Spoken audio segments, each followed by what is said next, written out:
COVID that that tells We're you live, you you have guys. it. Good morning, everyone. Morning. Good morning.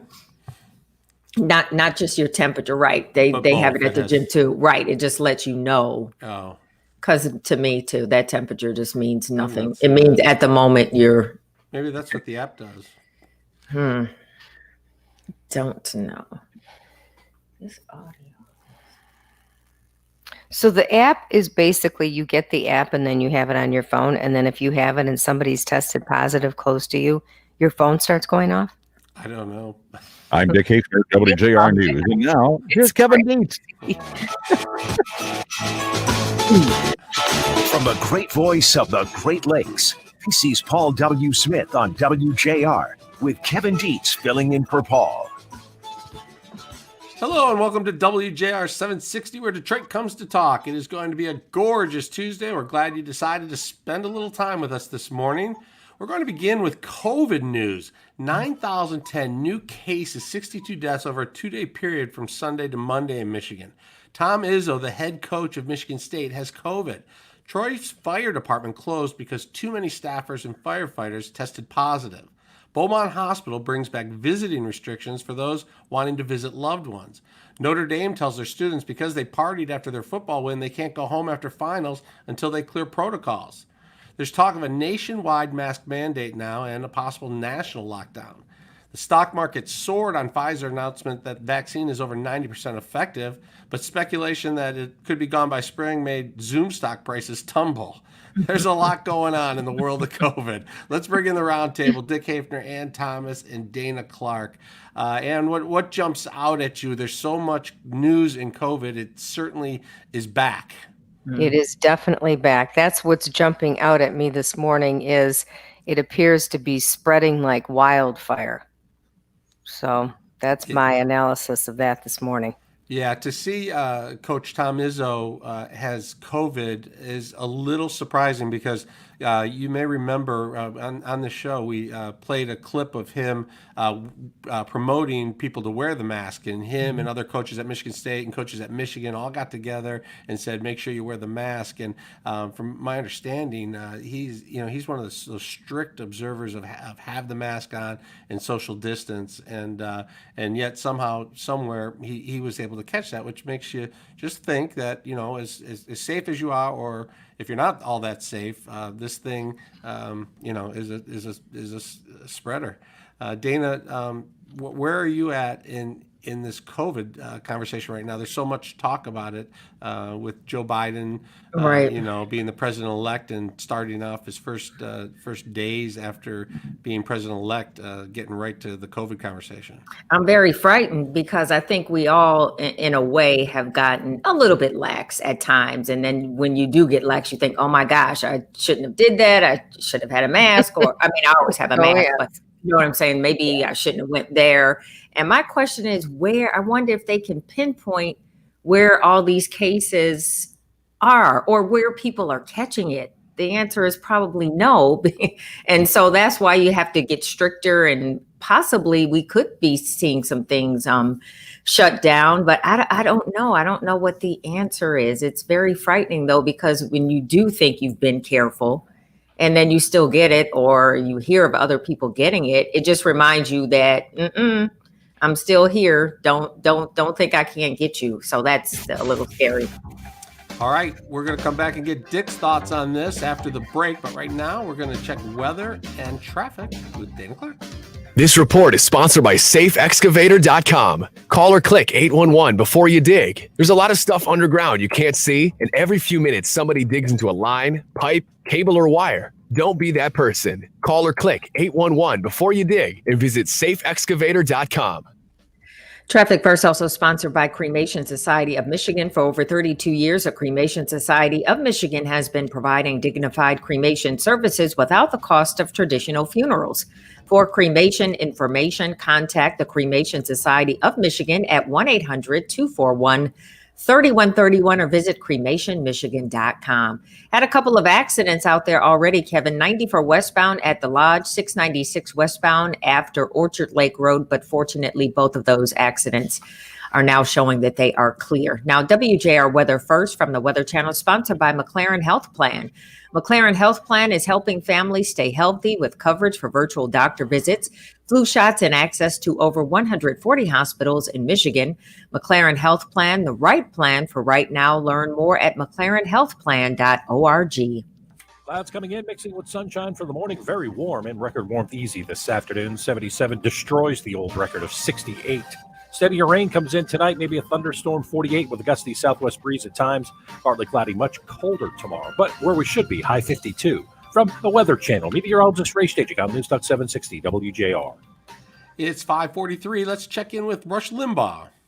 It was a coalition of environmentalist wackos. Last year, the Center for Biological Diversity, the Animal League Defense Fund, and the Defenders of Wildlife joined forces to oppose the border wall. Their lawsuit claimed that construction of the wall would harm plants, rare wildlife habitats, and coastal birds like the California gnatcatcher. The lawsuit also claimed that President Trump did not have the right to build the wall, despite a 1996 law giving the federal government authority to construct border walls and bypass environmental rules to get the job done. Now, back in February, an appeals court sided with the Trump administration. He could build the wall over the wackos' objections, and despite the California gnatcatcher. Well, this week, the Supreme Court weighed in by refusing to hear the case, meaning the appeals court decision siding with Trump stands.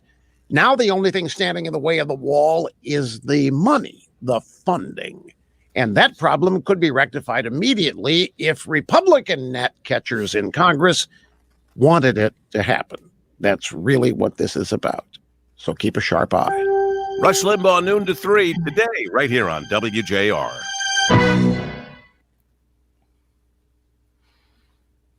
All right, team. All right. So I'm anxious to hear how the app works. I want to know how the COVID app works. Andy wants to get the app. I'm going to get the COVID I app. didn't get a press release, so I just got the mention that we were going to. Wouldn't you have to talk put about all that. your contacts and Yeah. everything in there? Like, wouldn't you have, they would have to have access to your location, to your It was phone? just a super sensor. You just hold And it that- up and stay Oh, back. is that it? I don't- Is that all? All right, you guys, here it is. Okay. Anyone, it's in the free press. Anyone who has downloaded and enabled the app who has been within 6 feet of another Michigan COVID alert user, another app user, Oh, okay. for at least 15 minutes in the last 10 days will be notified with a push alert if that close contact tests positive for the virus. So I have all three of us have the app, and then I end up having exposure somewhere. So I put in my app that, I had exposure. Then I recklessly go to the grocery store and Right. run into you guys. And Right. then your phone goes off that says you were within 6 feet of somebody who had it. Does that But you're sound yeah, right? it does, but that means you're going to have to rely on Your phone's talking to each other. That means Yes. both our phones have the app. So we're all in the same 6 feet area. And then your phones will be alerted that someone within 6 feet. But you're going to have to rely on the fact that somebody would want to put that information in an app, right? We're talking about being responsible, but if Right. you're responsible enough to put that in your app, you should stay home and quarantine. You should be. You should all be. have to be connected, right? We'd all have to be. Your It's app. phase one. It's phase one of the app. So that means that it would have to have access to your information, which watching Social Dilemma, they already have access to everything. I'm never gonna get through this interview with the state health department on this app. I'm gonna make all of you come in. All of you are coming in for this interview. Well, basically, they're just trying to track us more. But here's my question, Kev. Here's a question for you. I'll help you with the question.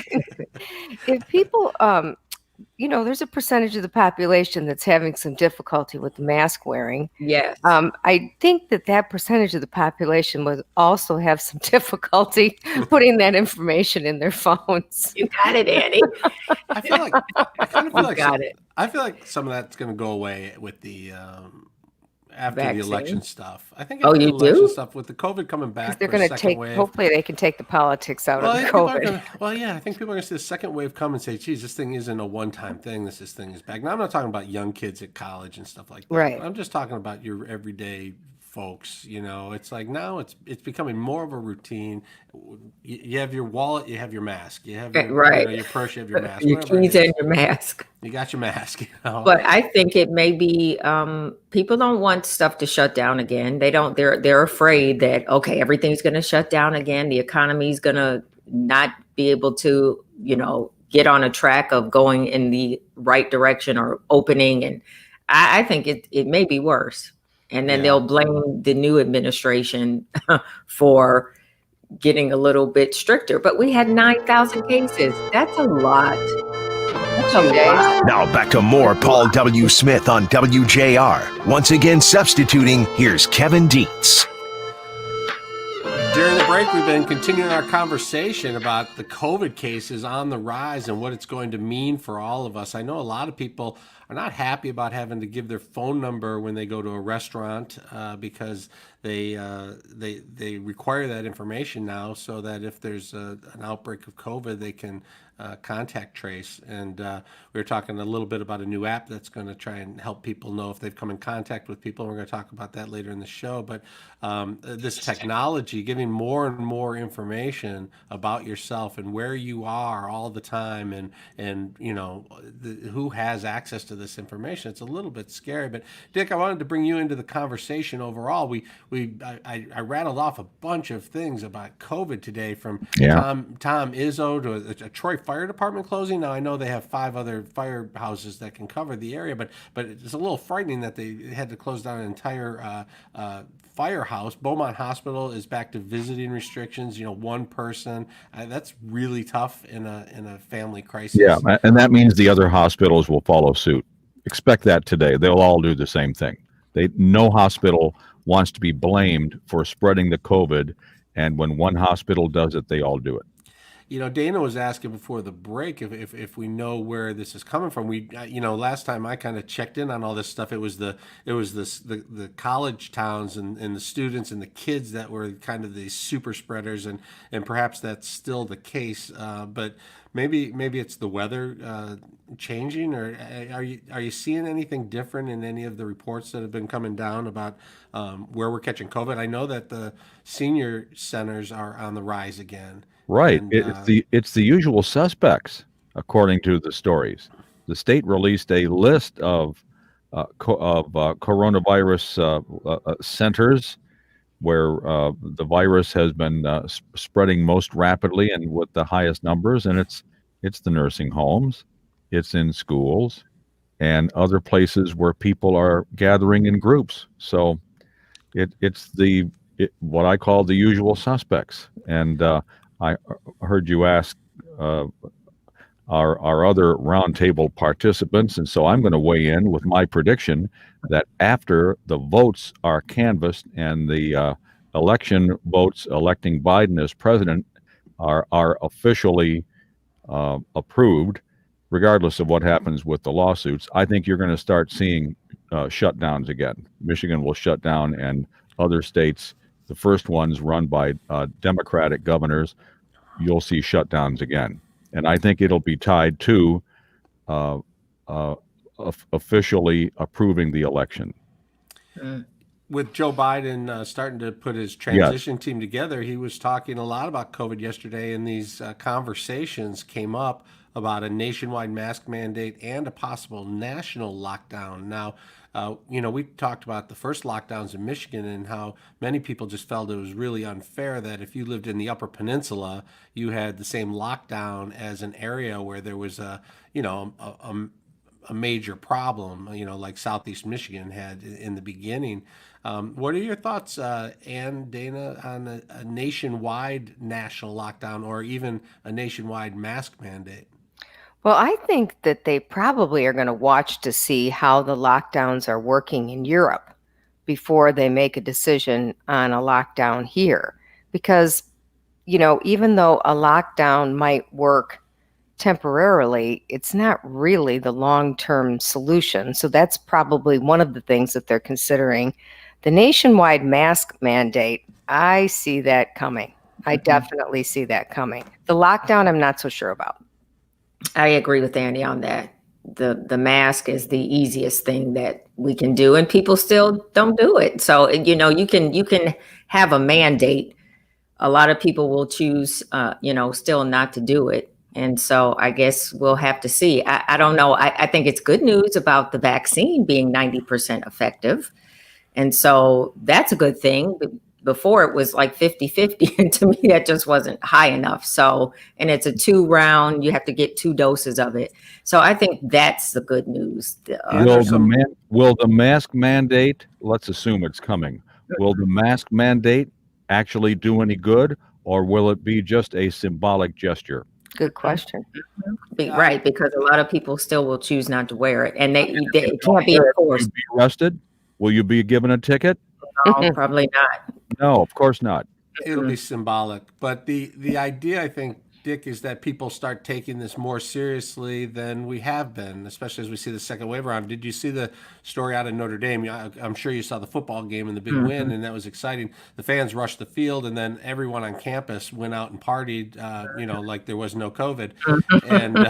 And the president of Notre Dame put out a letter to all the students that said, you now are in lockdown. You can't go home after finals. You have to stay in town until you pass protocols, until you test and pass their long list of protocols. And if you fail to do that, if you're a senior and graduating, you're not going to get your paperwork to officially graduate. And if you're an undergrad, you're not going to be able to register for new classes next year if you do not go through these. So there's at Notre Dame right now, there is a penalty. It's not a ticket, but it's a real penalty for not following the rules. Now that's what they need to do. That is an enforcement action, but I don't see an enforcement action being taken if there's a mask mandate. I'm not saying there shouldn't be one, but if it'll help people get the message that it's urgent to wear masks, that'll be a good thing. But nobody's going to be arrested for not wearing a mask. And anyone who goes north of a line, let's say north of Standish in the state of Michigan, if you go into stores, I challenge you to count the number of people wearing masks. You may go into stores, because I have done that, because I go up north a lot into various places in northern Michigan, and rarely do you see a mask in some of these public places. Well, if you go into a Walmart or another big store where the stores are requiring people to wear masks, yes, you will do that. But if you go into little party stores, or if you go into bars and restaurants, a lot of them are not enforcing that. And this is just one state of 50 states. I'm going to guess that every state has examples of this. I think Dick is right. I used to think a little bit seen that it with way. my eyes. I know I'm right. I used to, but Am I right or am I right?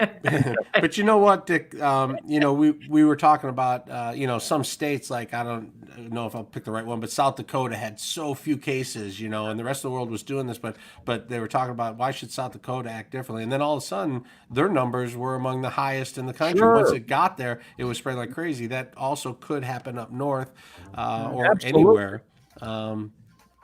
No, absolutely. I'm not saying what they're doing is right. No, what they're doing is not right. But that's what's really happening. And so you ask why there are these wildfire spreads. It's because people are bringing it on. All right, we'll have much more of the Paul W. Smith Show after we take a quick break to check weather and traffic with Dana Clark. This report is sponsored by Safe Excavation.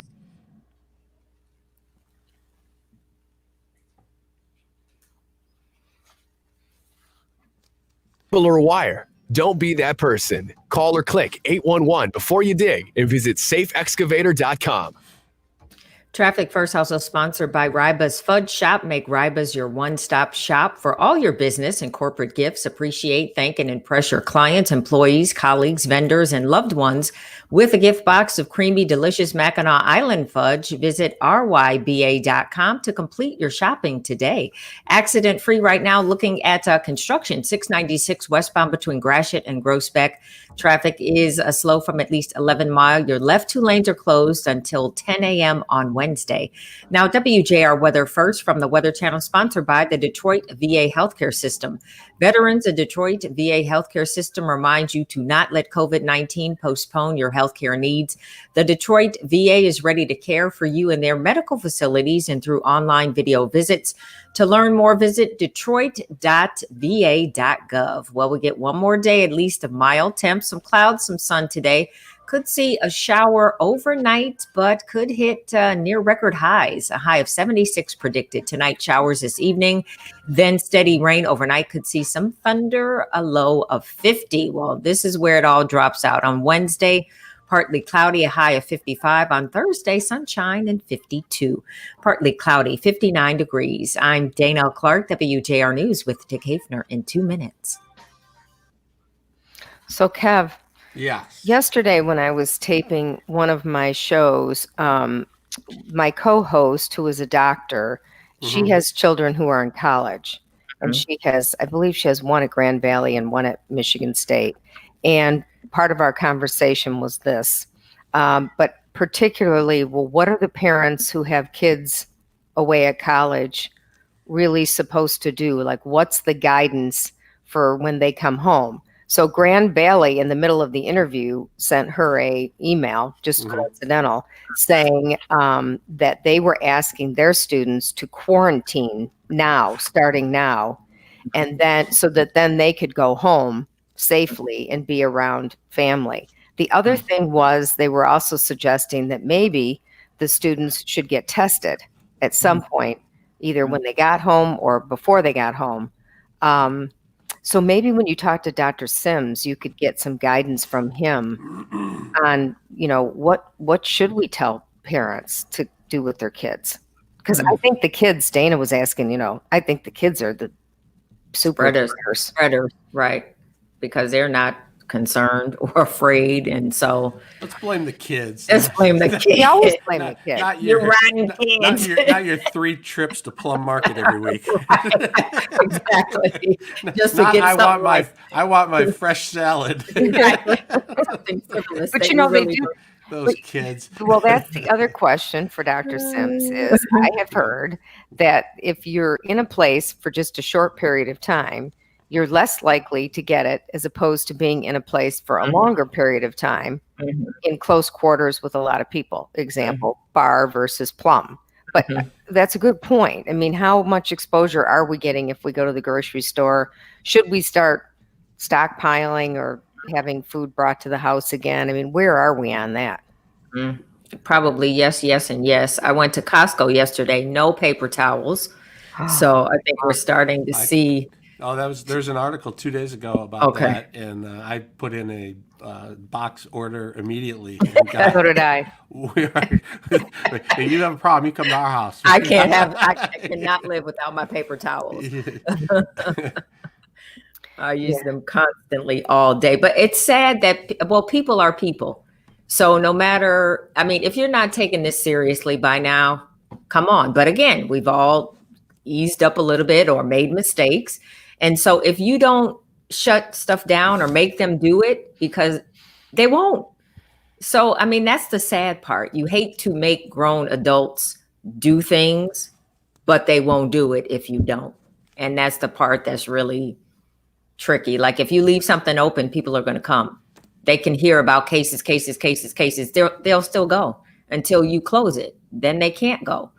And so that's the part that's really messed up. Is like, can't we just do the right thing? And the consistency, I think, is the thing too. You start off doing it, then you get sick of it, and this is something I don't know. The question is, what about? I have seen, at least so far, some indication that the death rate is lower than it was back in Well, they had spring. what was the number I said earlier? 60 something in the last 2 days. I mean, lower, and the percentage, whatever, all that stuff. But Although the death rate does lag. It lags behind the numbers by a couple weeks. And what's more concerning for me is that they're talking about reopening field hospitals. Yes. So that means they're worried about hospitals filling up. That's what scares me is when the hospitals are overrun. Or if you run out of ventilators. Yes. Or medication. Medication. I mean, those are the scarier things, and when they're preparing for that, especially post-election, like everything post-election to me, like what are they doing now? What now it's like the world what is going on? Again, right?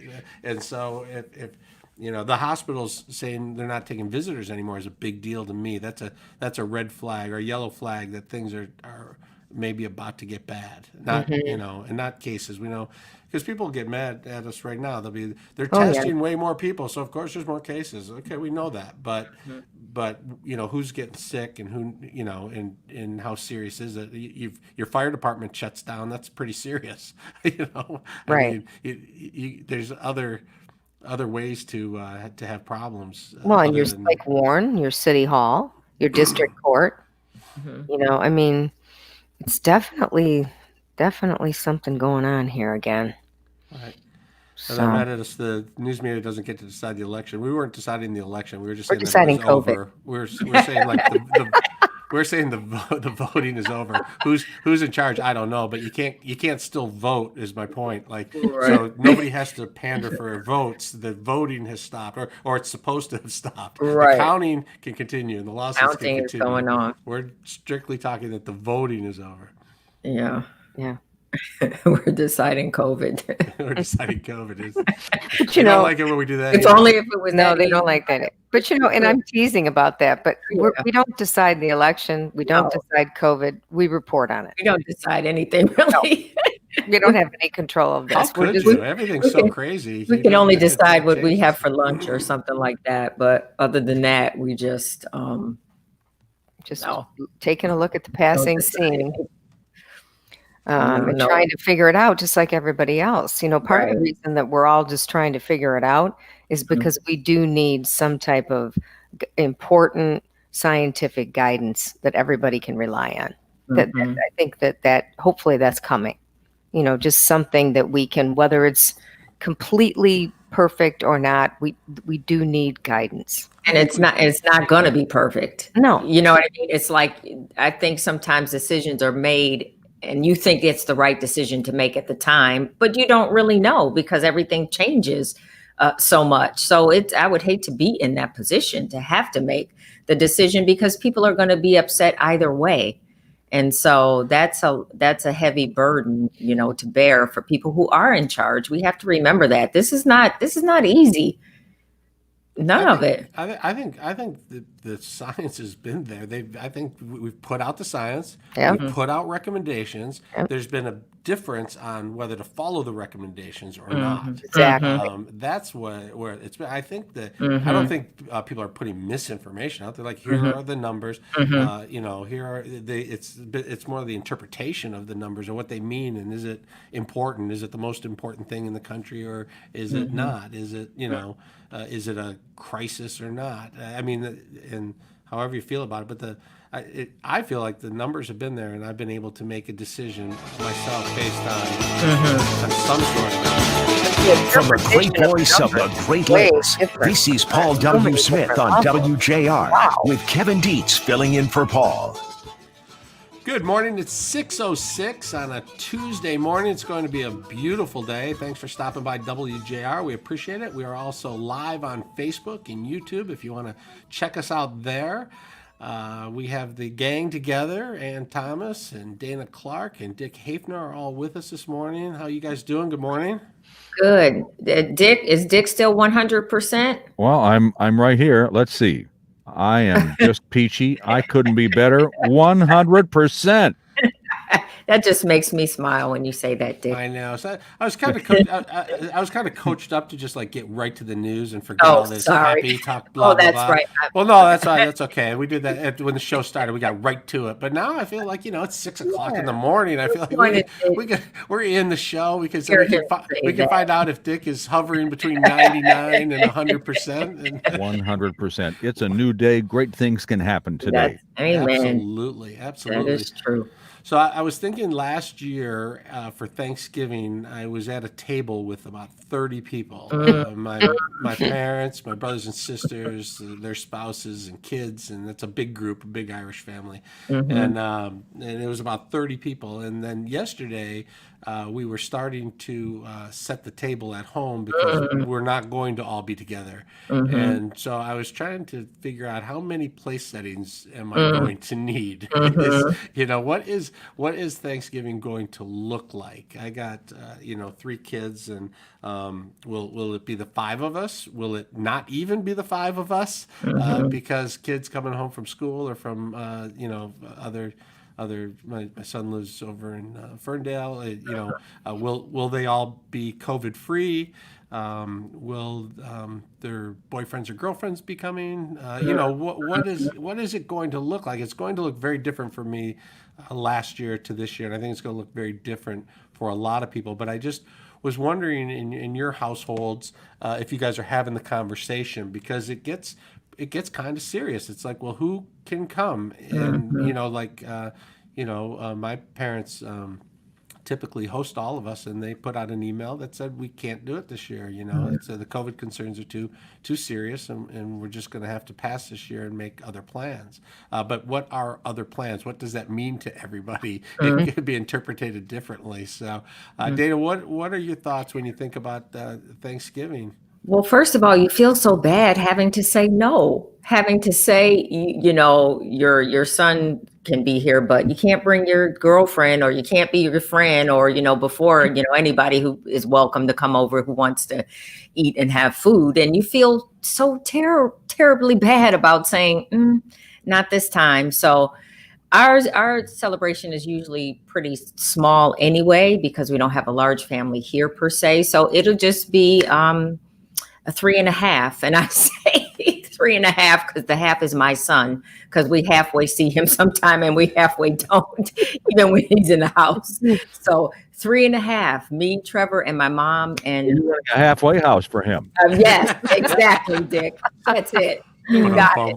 Yeah. So that's it, and yeah. And you usually travel in a big crowd. Ann, what's going on over there? We are in the same boat as you are, Kev. We go big all the time. And everything we've done this year has been whittled down to very few people. And we're probably going to have to do it again this time. So I think that we will go small. And then even small, I believe we will wear masks and sit at different tables. Inside, yeah. Because it's cold now. That's the thing, too. It's cold now, so you can't even go outside. So, yeah, different tables. That's a good idea, Annie. Dick, are you over there writing more jokes, or do you have a thought on what you're going to be doing for Thanksgiving? No, I run out of those. No, we're probably going to have a small get-together, but it'll still be a big turkey. But we really haven't made our plans yet. You're going to wait. See, a lot of people might be waiting to see, just where we're at. It changes so quickly. You just don't know. Well, one thing that I think might be delaying us and maybe some other people, the weather. It doesn't feel like Thanksgiving yet. No, it doesn't. I think you're right there. Yeah, that's a good point. So our thoughts are not on Thanksgiving yet, and really they should be. It's only a couple weeks away. We have not been avoiding election talk on purpose. It's still it's still out there. They're still counting. Biden's still at 290. Getting pretty boring, isn't Trump is at 214. But Dick, I was just wondering if you've gotten through the news articles yet. Are we seeing anything that is catching fire in these legal battles that are taking place in Michigan or around the country? You're certainly hearing more specific allegations of voter fraud or tampering or irregularities. Now, I don't think we've heard any of them hit the courts, except for the initial wave that we saw, like in the Michigan Court of Claims here more than a week ago. But these new allegations and lawsuits haven't actually hit the courts yet. So I think it'll be very interesting for everybody to see if there's any specific allegations, evidence that sticks to the wall. Yeah, Chuck Schumer was telling Trump to quit lying about allegations and go home to Florida. Mitch McConnell was saying the president has the right to pursue legal challenges so that people have faith in the system.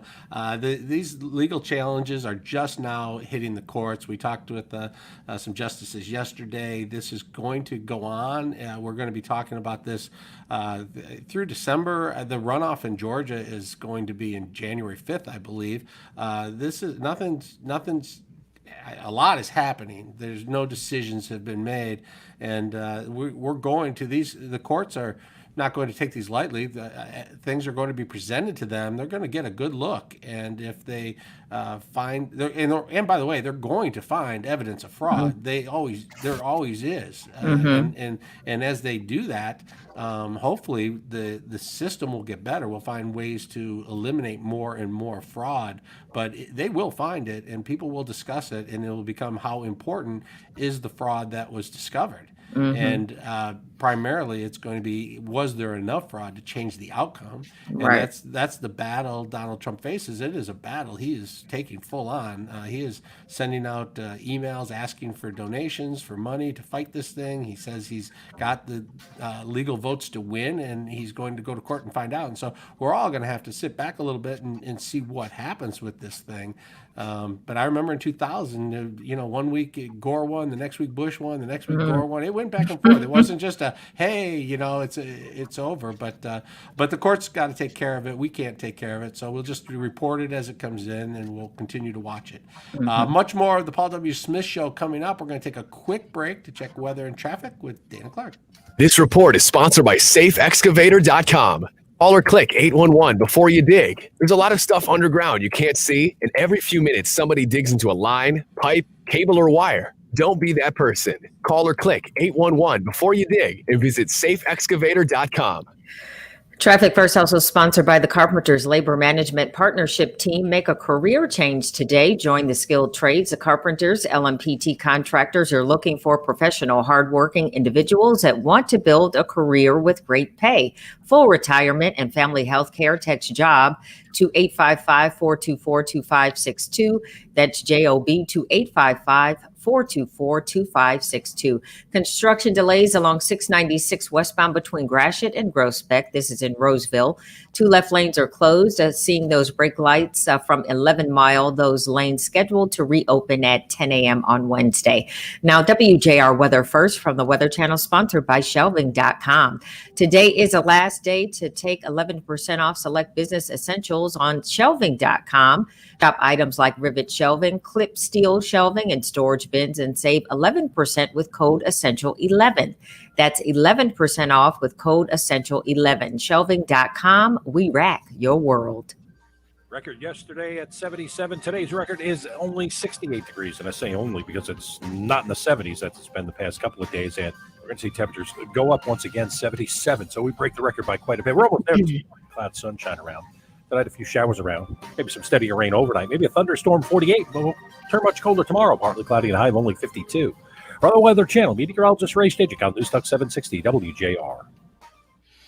I did see, Kev, yesterday that there was an appeal to the Court of Claims ruling by Judge Stevens, but the appeal was turned away because they still didn't have the proper the lawsuit information.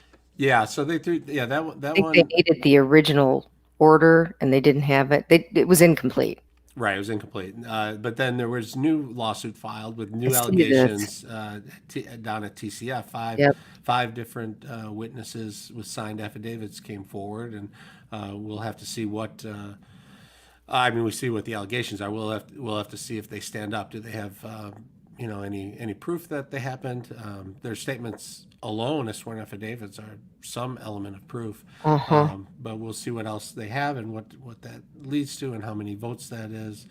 A lot of the talk seems to come back to what we were talking about originally, that for Donald Trump to actually turn the electoral college back on Joe Biden and for him to raise his numbers to 270, he'd have to flip several states, and that likely would be a systematic problem. But they can go one by one and look and see how many votes they can find.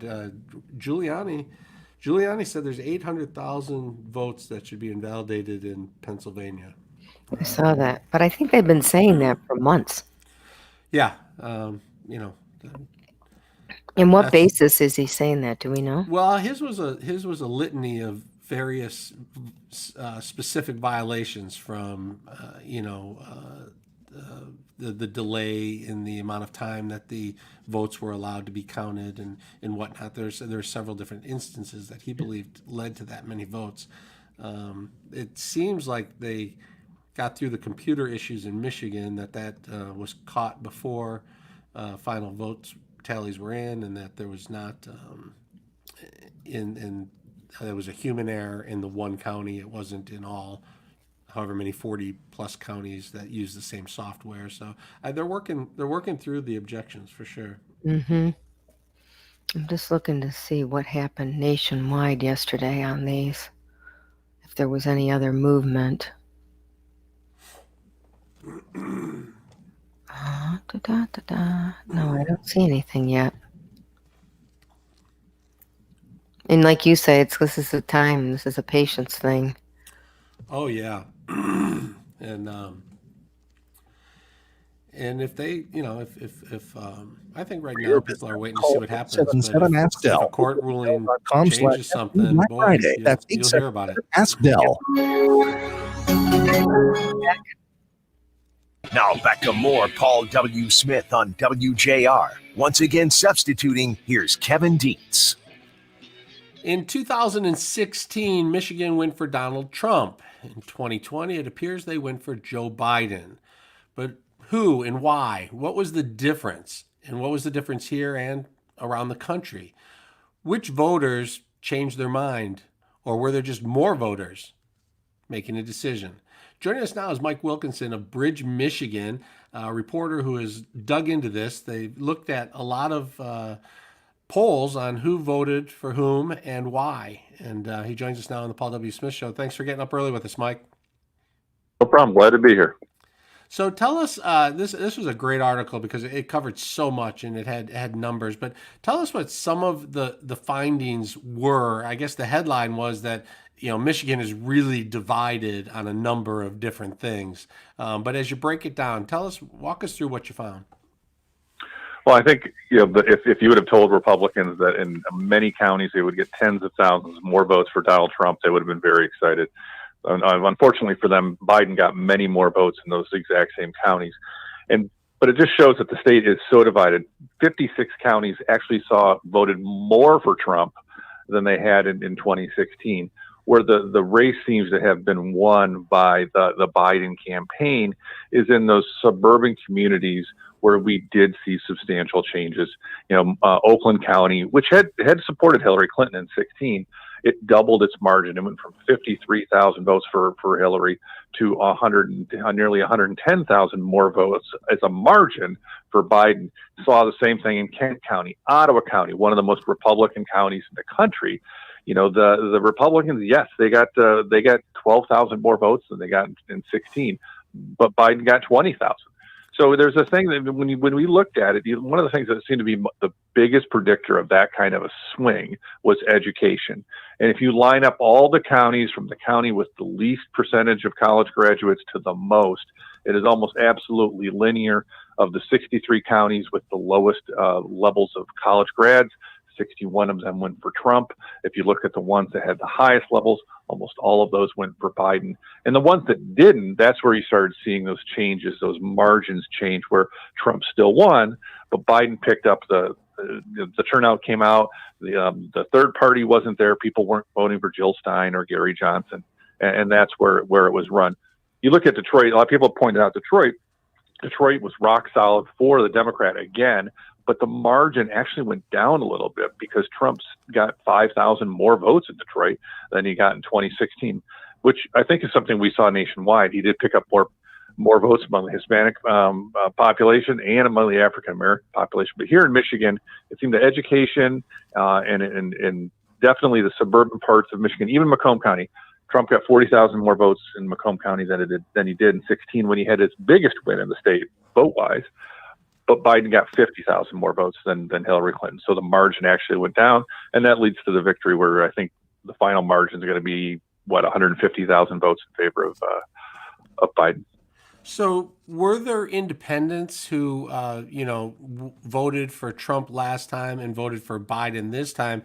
And if there were, was it based on issues? Was COVID the number one issue? Was it, how they used to say it's the economy, dummy, or whatever? Was it COVID, dummy? I mean, was it the economy? Was it the policing questions, race relations, the environment? What ended up being the things that made people vote the way they did? I'm not a political scientist. I'm just a journalist who talks to them sometimes. When I look at some of the underlying numbers, I think it was Trump himself, right? So like in Kent County, you have a county that voted 10,000 votes more for Trump than for Clinton back in 16. Well, that swing is now 22,000 for Biden. He flipped the county. But Republicans still won every single county-wide office. So people came into that polling place, voted for Biden, and then went back to their Republican candidates. We see that in other places in the state. John James does better than Trump does statewide. You see close races for Haley Stevens and Liz Slotkin. So I think it was more about Trump than it was about defund the police, because there's nationwide there's been a lot of concern on moderate Democrats that they got lashed to that poll and they lost seats. So I think it was a little bit about Trump. We talked to a woman from Macomb County who she voted Republican. She voted for Trump in 16. She lives in Warren, and she changed her vote. It was COVID in her case was the driving factor. But we've talked to people out in Kent County, and it's just the coarseness of the Trump administration, or I should say just Trump himself, kind of turned enough people up. I think it's really fascinating, like in Oakland County, Milford Township, Commerce Township, these are really Republican places. The margin went down. So my theory is there's some households out there where the spouses woke up in the morning, who do you vote for? Did my guy win? Did your guy win? And there's some split households that weren't split in 2016. And maybe we'll find some divorce attorneys who can lend credence to that down the road. But I think there were those kinds of shifts throughout Michigan, but mostly in the suburban areas, because rural Michigan, they were still all in for Donald Trump. We didn't hear a lot about the impact that Kamala Harris might have as a female. Do you think that there was a increase of women or men voting for Kamala Harris because she would be the first female vice president? Well, that could be some of the motivation. I mean, of what we're seeing in these suburban areas where, it seems that there's, like I said, split households. I don't know if the exit polling has zeroed in on that. I think that's something that we're going to see as we come out of it, because obviously everyone always wants to know what happened. But the exit polls early on, I didn't see any exit polls that actually asked that specific question. Was she the motivating factor? Yeah, they're so, everybody's so divided. We never quite got to that, and one of the things I hear all the time is like, well, if you watch Fox News, you're just getting one side of the news. And if you watch MSNBC or CNN, you're just getting one side of the news. It makes you wonder, how much people are able to see both sides and all of the issues when they're deciding what to do with their vote. Yeah, I mean, when we went back we did a documentary after coming out of the 16 election, called Michigan Divided, and we talked to a number of people on both sides, and we went back to them, and they don't see any change. It's just as divided, and we're again, as we're coming up, I think we maybe talked about this before, coming up on Thanksgiving. I think Thanksgiving's going to be a little smaller because of COVID, but to be some interesting conversations around the dinner table this year, as there have been for quite a few years in Michigan. So a good chance in 2024, Michigan will be a swing state again. All right, Mike Wilkinson, Bridge, Michigan. Thank you very much for joining us on the Paul W. Smith Show today. Thanks for having me on. All right, let's check traffic with Dana Clark. This report is sponsored by the Exergen Temporal Scanner. Fever is the leading sign of COVID-19. Use an accurate thermometer for twice daily checks. Protect your loved ones with the Exergen Temporal Scanner. It takes an accurate reading in seconds and is the only home thermometer recommended by hospitals, physicians, and clinics. Stay safe with Exergen.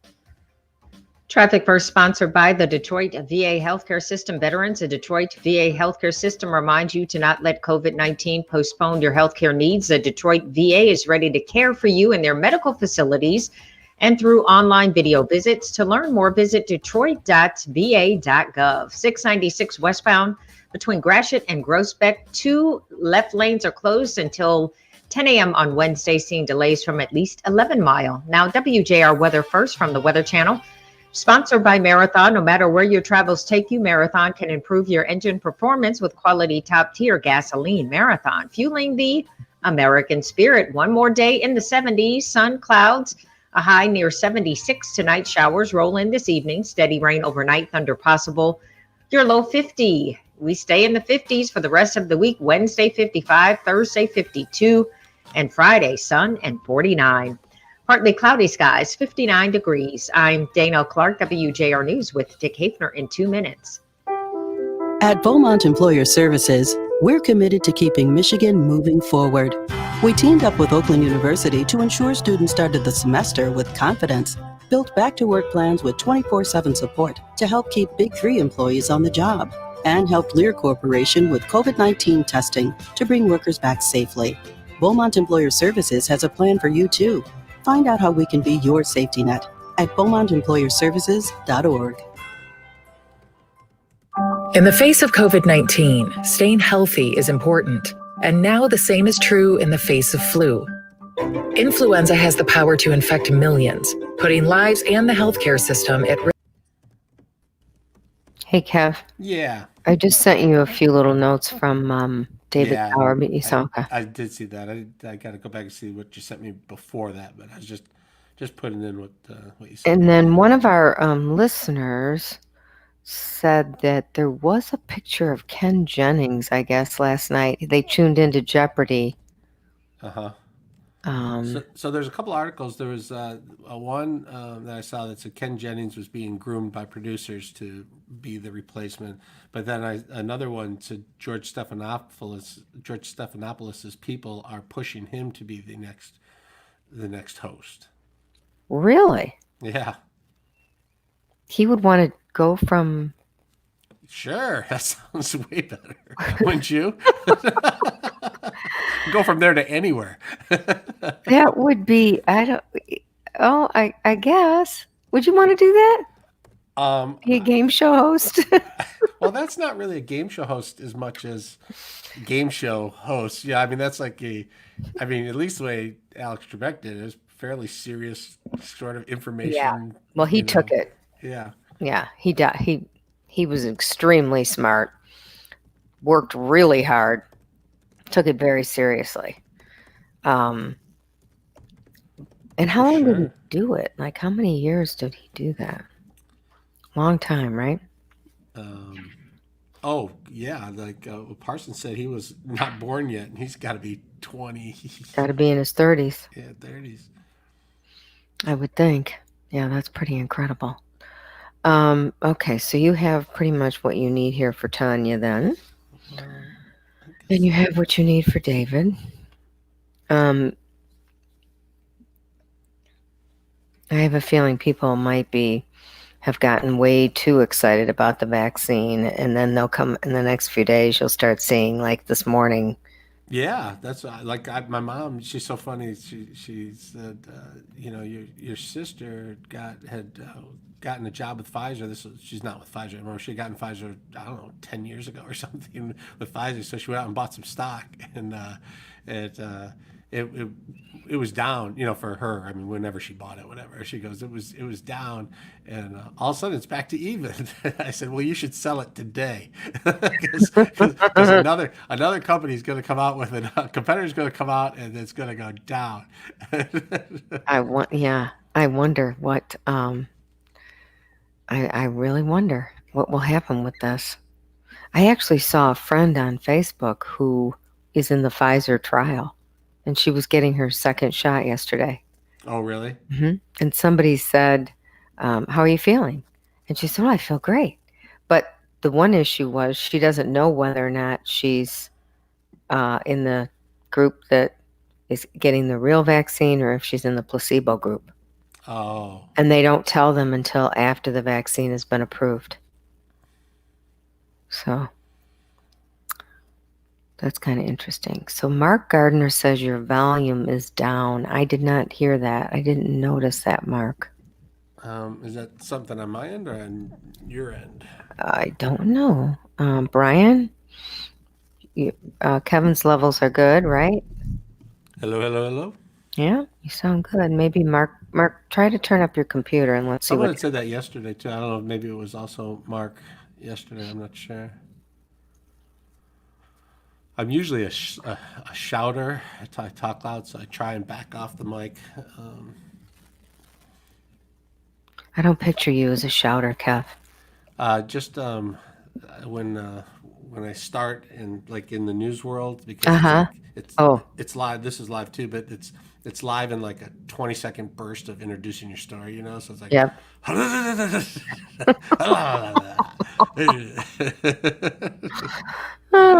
It's funny. But because they'd always they test the mic. You go, all right, testing 1 2 3, testing 1 2 3, and then you'd go out and you're like, today in the West Side. Like, poof. What are you doing? No, Joyce said it's hard to hear me as well. I don't know. Who else says? Joy says it's hard. Joy, is it hard to hear on Facebook or is it hard to hear on the radio? No. Yep. Kevin. Maria says you're lower than me too. Huh, yeah, seems to be a common. Diane says the same thing. Kevin, let's see what Brian's telling us. Hello. I guess I can move it closer. Brian says when you're talking to me, it's low on the air. Yeah. But when you're all talking on the air, the level is fine. Okay. Yeah, I have two different voices. Kevin has the Facebook voice and the WJR voice. Yes, that is very true. That is very true. Oh, Facebook. Diane says it's definitely Facebook. So does Joy. During the breaks. Yeah, during the breaks. Mm-hmm. During the breaks, yeah. Talk off. It's soft. It's a soft. It's because you're studying. It's a softer During the news is that or you've been told that you're waking the entire family up at 5:30 in the morning. Try not to wake the dog up.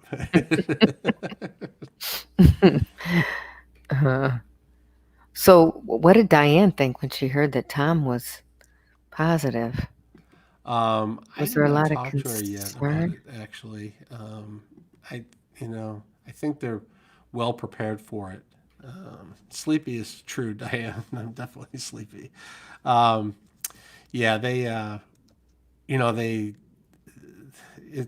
Someone comes up every day, somewhere, whether it's a player or a coach or whatever, and it's kind of the same, but you go into the protocols. But the high profiles are tough. It's like that coach of Alabama, Saban. He's fine too. Yeah, I don't know if Izzo could test negative today, right? That was a first test. He did say he had very slight symptoms on Saturday, the 7th. Okay. But just, slight. So hopefully that stays exactly the same.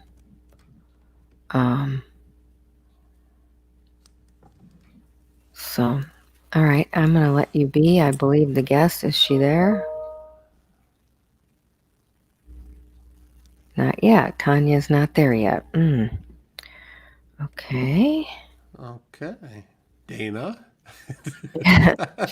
Dick. Ann. It's time to talk Jeopardy.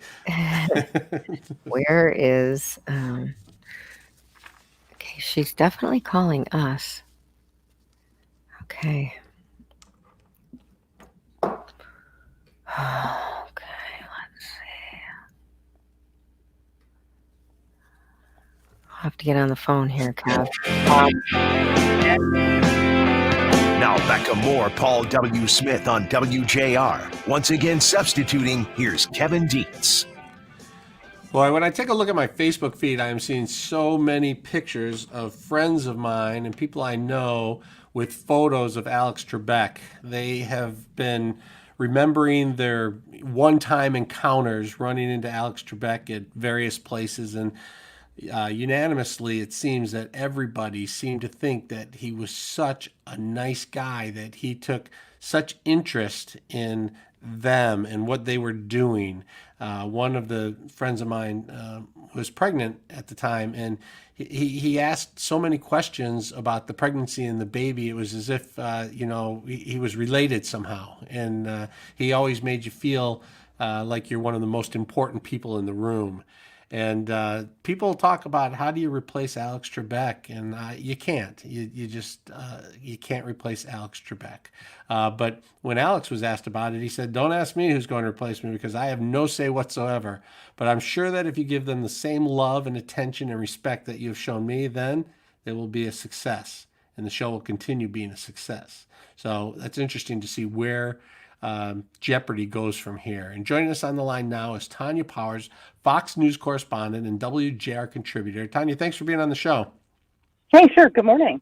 Just a real outpouring of love for Alex Trebek, and I was talking about all the individual people who he met, and it was such a memorable day for the people who got to meet Alex, and they all seemed to universally just say what a nice guy he was and how much he seemed to care about the people he met every day. A tough person absolutely. to replace. One of my fellow reporters at Fox News Radio is a former Jeopardy contestant, and got to meet Alex Trebek, and has said basically the same thing. He was on the show in the last couple of years, and it's the same sort of thing. The question, of course, now turns to who is going to replace Alex Trebek. I mean, how in the world do you replace him? But there have been some names that have been floated around. One of the most prominent ones, I think that people will probably recognize, especially if they're a fan of the show, is Ken Jennings. He was actually hired as a consulting producer and brand ambassador for Jeopardy in September. And, it's been speculated for quite some time that he was being groomed, for the hosting job. So, who knows? We'll have to wait and see if he's the one. But I mean, he's the winningest Jeopardy contestant and the winner of the greatest of all time competition that they had, a while back. So I think, I think people. I think people don't know anything yet, but that would make sense to me. What about you? What do you think? Well, yeah, people. People loved Ken Jennings. He was phenomenal to watch. They changed their work schedules to make sure they were home to watch him during his fantastic runs, and a great personality. But I'll tell you, being a contestant is different than being a host. It is a different skill set. I'm not saying he can't do it, and the fact that I read a story about producers possibly grooming him as well, and that's good. But it's not always the same, kind of talent. I read another story. This could just be total, gossip floating around, but somebody wrote a story that George Stephanopoulos' people wanted him to be considered for the job. That's someone who spends a lot of time on TV talking to people. A different way to go, but it just sort of opens up my mind that really there's a lot of people who would want this job, even though filling Alex Trebek's shoes is impossible. But it's a really great job, and there could be a lot of interesting different ways to go. One of Dick Hafner, who's here at WJR, he thought he's seen other game shows go to comedians, and maybe a stand-up comedian or a talk show host or someone like that might step in. What are your thoughts when you think about trying to fill Alex Trebek's shoes?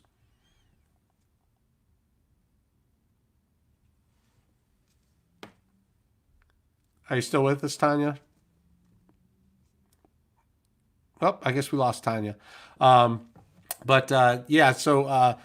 She was saying that Ken Jennings had so many followers and people liked him so much that he would be the obvious choice. And Thomas has jumped in. And, when you hear names like George Stephanopoulos versus the winningest contestant of all time versus really anyone who's out there, even a comedian like Dick was saying, what are your thoughts?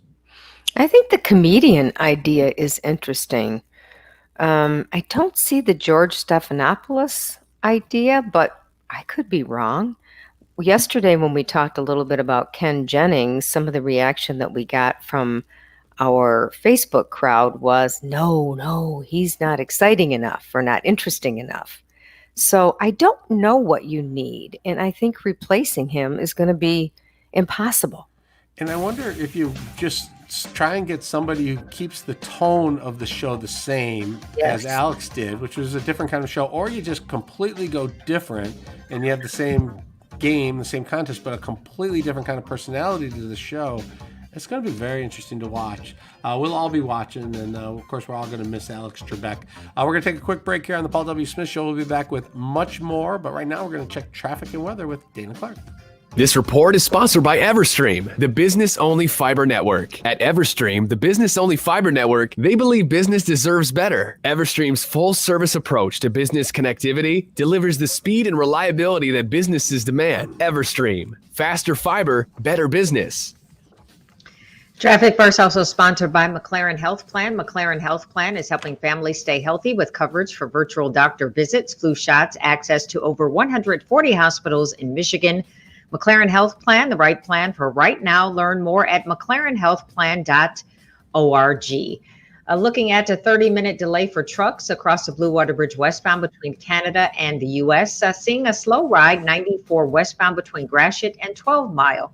Now, WJR Weather First from the Weather Channel, sponsored by Reamer Floors.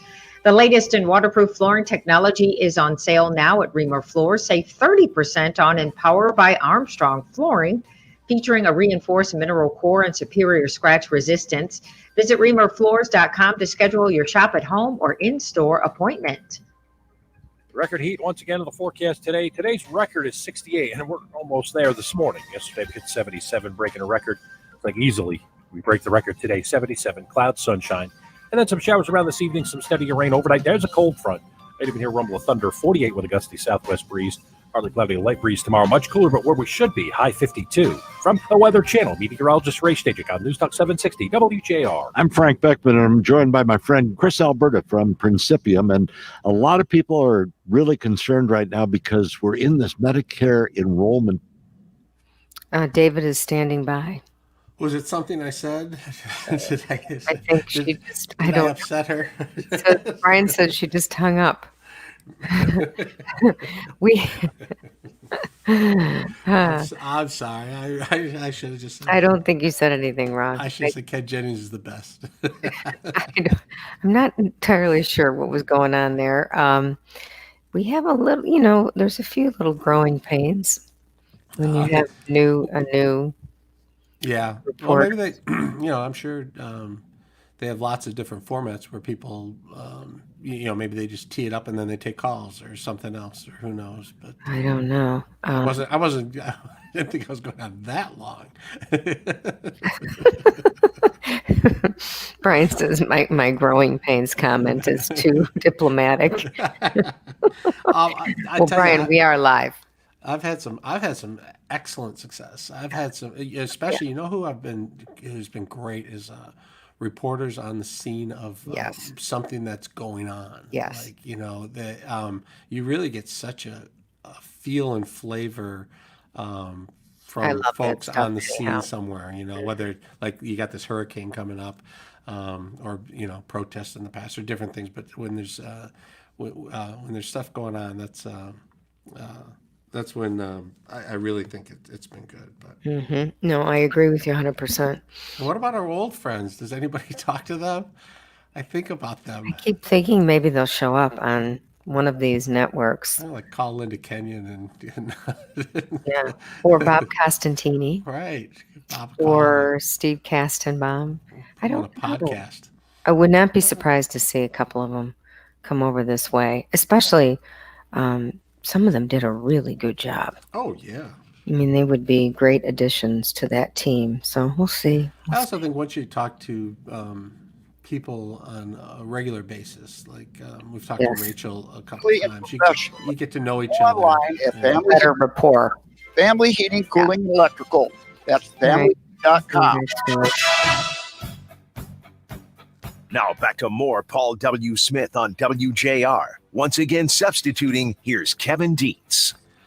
News about Pfizer's vaccine had stocks soaring yesterday, but not so much for Zoom stocks because online meetings could decrease. There's sort of stumbled, and gun stocks were dropping too. What's going on there? There is an awful lot going on with the economy and the stock market, and joining us now to help us get it all straight and figure it all out is David Sowerby. David, welcome to the show. Great to be with you, Kevin. Thank you. Kind of a wild day. People were really every day since the election, people have really been looking at the market to see, what might happen. And then, yesterday with this announcement from Pfizer about the vaccine, it seemed to just take off. What were you seeing about yesterday that maybe surprised you or didn't surprise you? Well, in what has been absolutely an epic year for stocks, 2020, yesterday was just such an unusual day, but I would contend unusual to the good, and here's why. 77% of stocks went up yesterday, and that's across the board. Small company, large company, medium company stocks were higher. Certainly on the Pfizer news, in particular, Pfizer stock up 7% yesterday. But what you also saw was this rotation from, think about every industry that was hurt by the shutdown suddenly had better prospects about their profitability over the next year or 2 years to get back to where they were last year. So as an example, in the S&P Standard & Poor's 500, who is the best stock? No surprise. Carnival Cruise up about 39% yesterday. They were a poster child for the rotation into hotel stocks, energy stocks, travel, obviously travel cruise related stocks, financials. All the laggards were up. And as you pointed out, some of the companies that were certainly beneficiaries of the downturn and have very good stories in themselves. They were selling those. Zoom down 17% as a poster child. Peloton down 20%. There was a rotation. But overall, I think based on the fact that 77% of companies across the board were higher, and some of them significantly higher, a day we can all embrace as investors yesterday.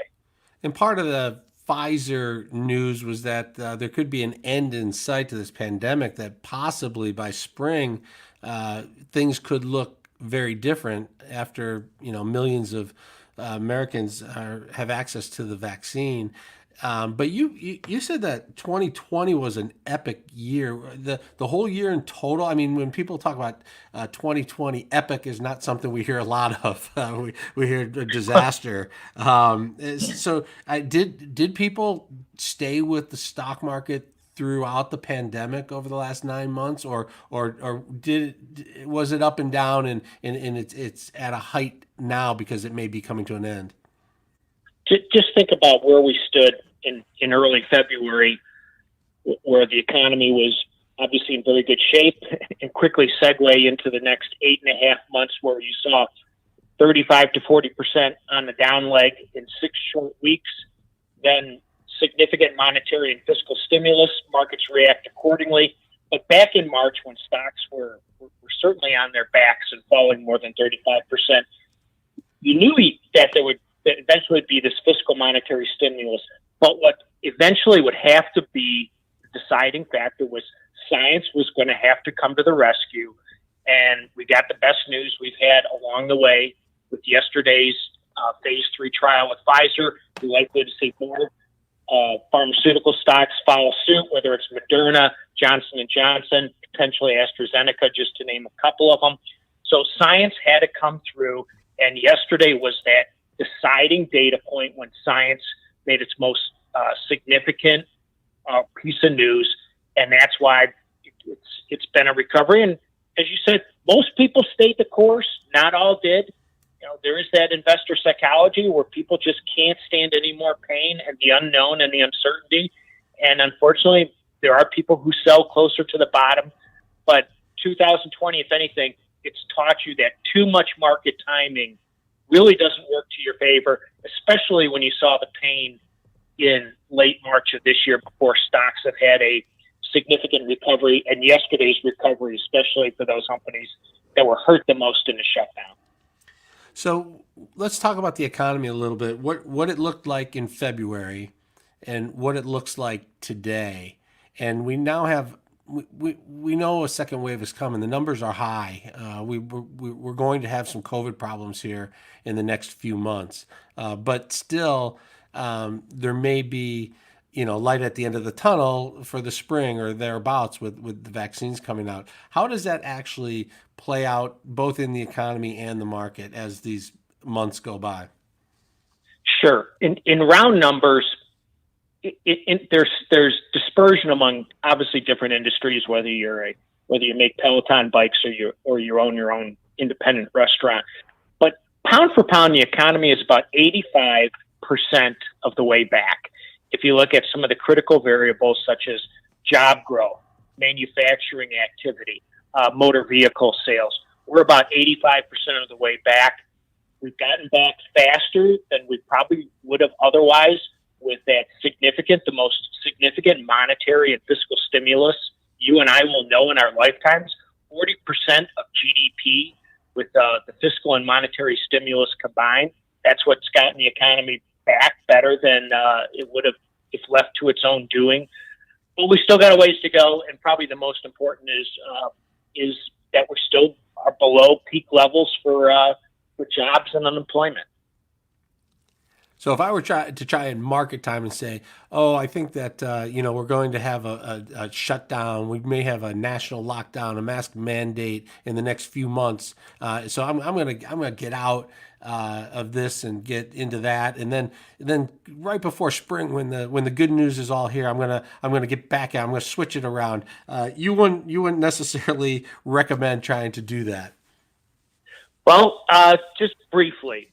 Here's maybe the most important thing for investors is if you do that, you got to get it right both sides. You got to get it right when you decide to sell and then when you decide to re-enter. And not to get too technical, but investing is not a binary event. It's not a all-in or all-out decision.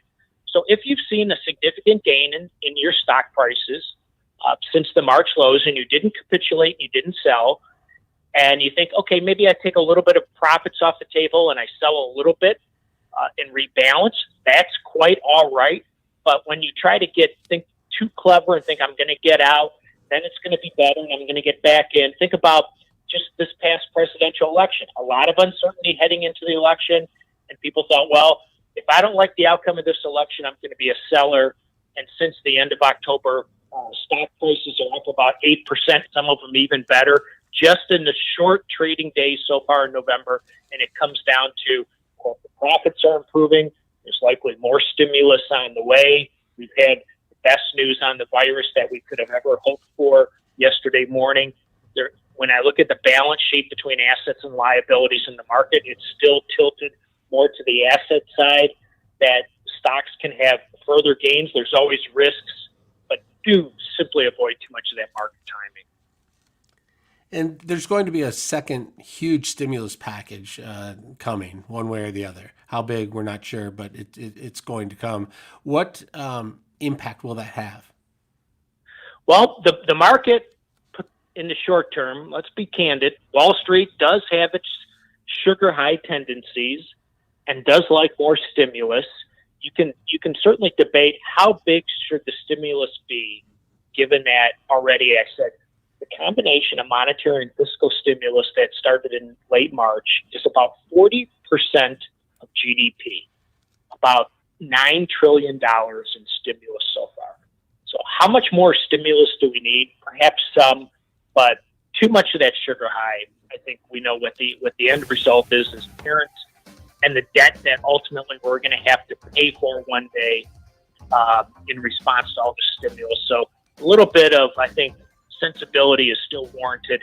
Just how much stimulus and where it needs to be targeted, most importantly, is, I think, still up for debate and worthy debate.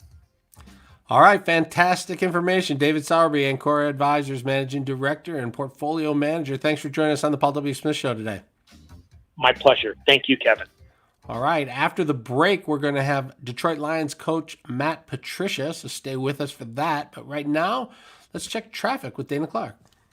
This report is sponsored by SafeExcavator.com. Call or click 811 before you dig. There's a lot of stuff underground you can't see, and every few minutes somebody digs into a line, pipe, cable, or wire. Don't be that person. Call or click 811 before you dig and visit SafeExcavator.com. Traffic First also sponsored by Shelving.com. Today is the last day to take 11% off select business essentials on Shelving.com. Shop items like rivet shelving, clip steel shelving, and storage bins, and save 11% with code Essential11. That's 11% off with code Essential11. Shelving.com. We rack your world. Accident reported 94 westbound at 12 Mile. It is blocking the right lane. You are delayed from at least Gratiot.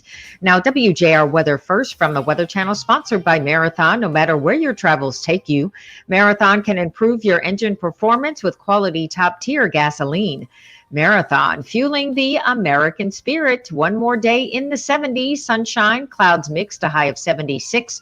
Showers this evening, steady rain overnight, thunder possible, your low 50.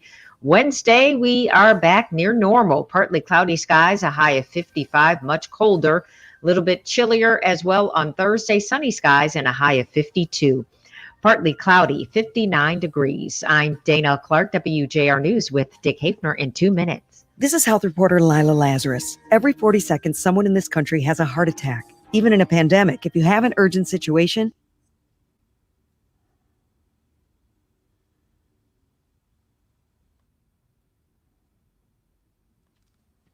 Hello.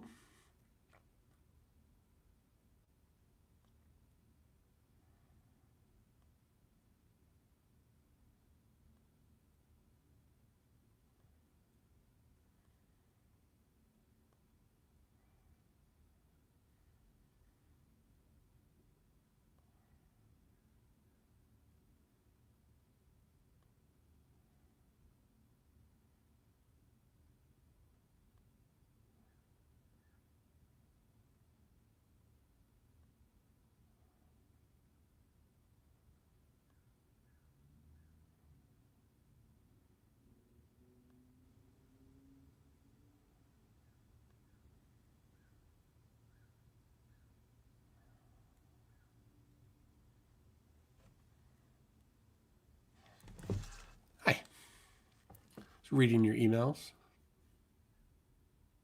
Oh, you're on mute. So Lions on Sunday play against Washington, Yes, the Washington football team.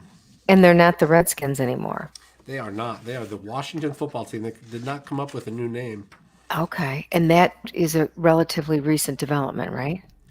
This year, yeah. This year, okay. And during the offseason, they decided to, or last year, they decided to get rid of the Redskin name, and they ended up not coming up with a new one, so they are the Washington football team.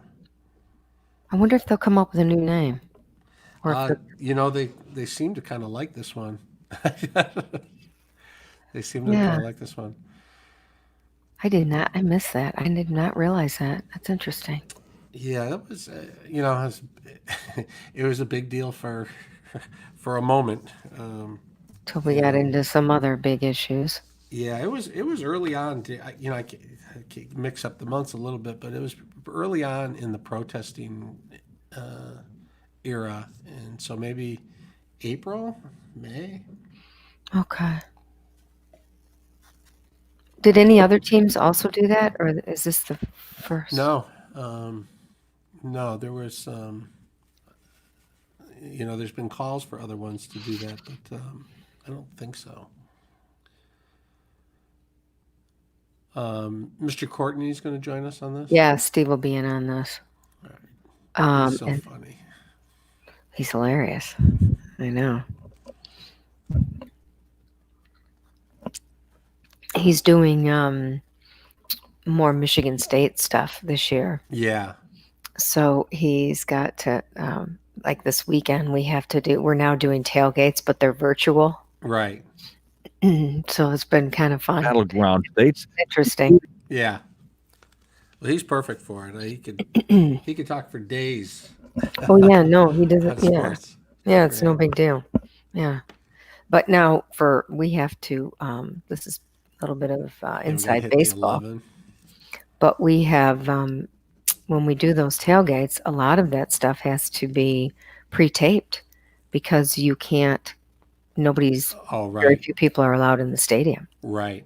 So we have to get it all organized ahead of time. So that's interesting. Yeah, it's definitely a virtual tailgate.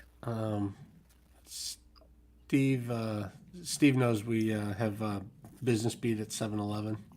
I would assume he does. He usually, we do this every. I'm sure Coach won't be that chatty. He might not be chatting. I did confirm it though, so I'll ask Brian. Steve knows no time. You could just talk to Steve too, if he's not, of course.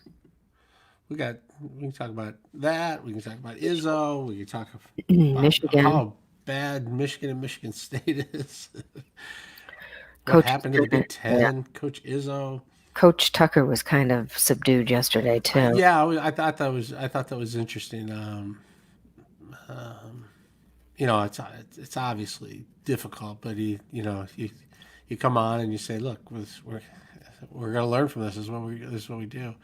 The coach Patricia has taken a lot of heat because he's said the same kinds of things over and over for a couple of years now after losses. Mm-hmm. Fans want to hear something different, but Coach Tucker, he gets a pass on this year. COVID. First year, all kinds of stuff. Hopefully they just do. Beating Michigan will probably really help them in recruiting. I saw Notre Dame's pulling a couple of Michigan's top recruits away. Oh, really? Because they're doing so well. Yeah. A couple of kids who were planning on coming to Michigan are now leaning towards Notre Dame as Notre Dame does better, and Michigan sort of seems lost right now. But of course, these teams, they lose a couple, and then all of a sudden they go on a run, and the whole town has changed. Right. Like the Lions could win 4 in a row, and all of a sudden, there'd be parades. Everybody be happy. Fans are great. I know. It's true though. And I was going to blame the rough play on COVID, but there are teams that are playing well, so I guess I can't blame COVID. I was going to go down. Yeah, I just don't know what's going on in the Big Ten because it seems like all of a sudden Ohio State is elite and everyone else is just sort of equal. It's like one and then the other 13. We'll have to see if I haven't even really followed if Wisconsin is doing well, but I think that's who Michigan plays this week. And we have Indiana. Typically, they're very good, and Indiana's very good this year. Yeah, very good this year. Let's see here. Nothing yet. I'm hoping that he'll check in. Brian hasn't given us any updates. All right. It'll be a mystery. We'll just Steve and I'll just tailgate. A Tuesday tailgate. Yeah, Patrick says virtual tailgate segment. What's on Steve's grill? I like that, Patrick. Absolutely. This early in the morning, I'm not sure. Bacon probably is the way that would be my guess. Bacon and eggs. That is one thing about getting up this early. All of a sudden, 9 o'clock the show ends, and you're like, "Well, I could go for a steak." Right? It's time for lunch. 8 hours. It's true. Yeah, everybody's. We know we can't change. Only build toward the future. So whether it's offering virtual appointments or online exercise videos, we adapt to get our patients the care they need safely. At Beaumont, we know change is constant, but the only thing that won't change is our commitment to you. From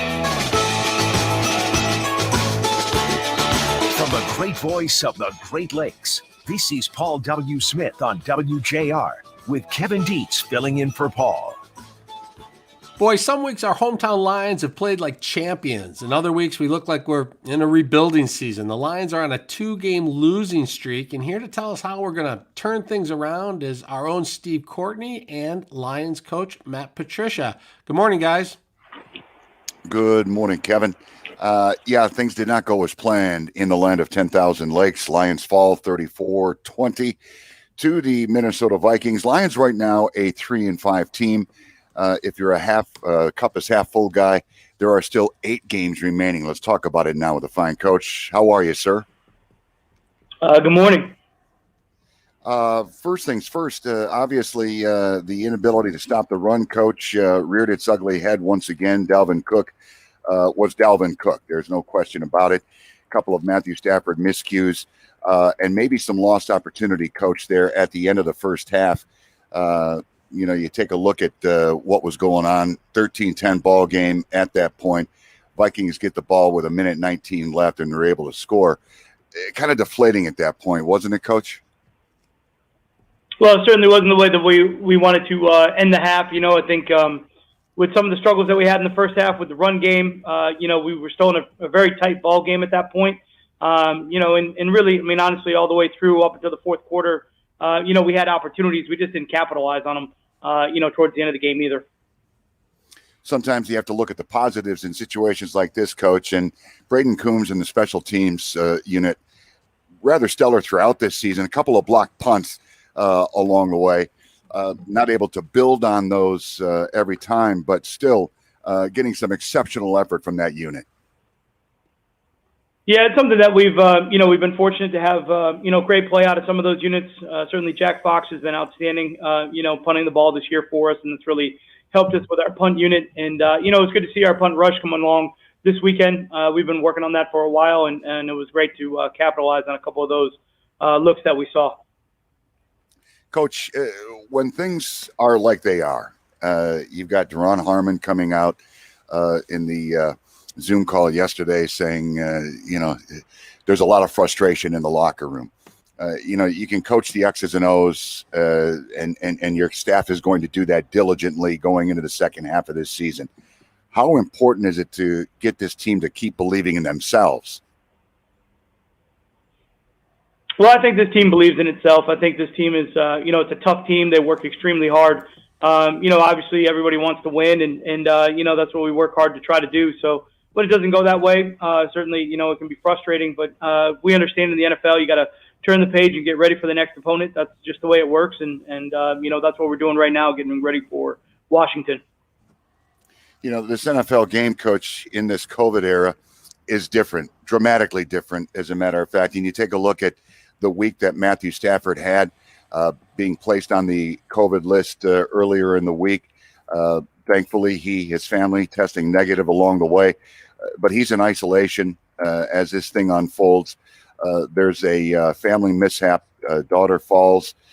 He's unable to be there. I think it's important to point things out, as they happen. And it is a drastically different season. And thank goodness Matthew's daughter is all right. But it goes to show you what these players are dealing with during COVID. Yeah, no doubt. First and foremost, the most important thing is that everybody's okay, everybody's healthy, and certainly with Matthew and his family, that they're all okay.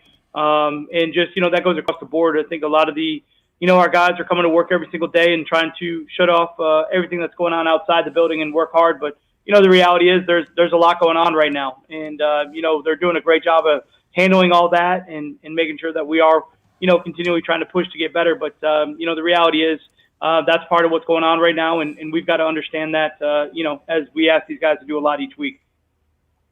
All right, up next, I'm sure you, the staff, getting set for the Washington football team. They will be at Ford Field, 1:00. Interesting dynamic here. Sadly enough, Kyle Allen, their quarterback, suffers an ankle injury in the loss to the Giants.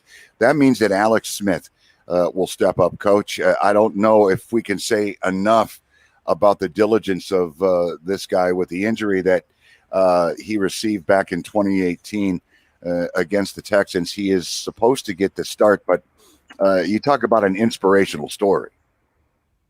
Yeah, absolutely. Just amazing, his journey, his path, to go back out there and just to compete and really credit him on all his work and his effort, just not only to get himself physically ready to go, but mentally ready to go. I thought, he really stepped in last week and, in the second half of that ball game, really, brought Washington back and made some great plays and, looked like he was ready to go. So just a credit to him.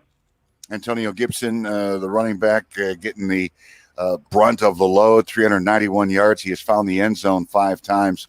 Obviously, this Washington team at 2-6, Coach, they want to make something happen in the second half too. Yeah, absolutely. And, Coach Rivera does a great job of coaching his teams, and we know they're going to be ready to go. And certainly Gibson's been a big, pickup for them in the run game. He was, great in college, and we knew he was going to be an explosive player in the NFL. But obviously, he and J.D. McKissick, who we know very well, are carrying the load back there in the run game. And, they'll be ready to compete this weekend. All right, Coach. Obviously, there is a lot of frustration. I'm sure that is the same with you and your staff. Nothing cures it like winning. Still 8 games to go. Let's make it happen. All the best moving forward, sir. Okay, thanks. I appreciate it. All right. That is head coach Matt Patricia there, Kev. And a lot of work to do. There's no question about it. Well, let's get started. Get a win this week. Thanks, Steve. Appreciate it. Thanks, Coach. Right now, let's jump into WJR's Business Beat. Here's Jeff Sloan, founder and CEO of Startup Nation, to spotlight the entrepreneurial tech and startup community right here on WJR.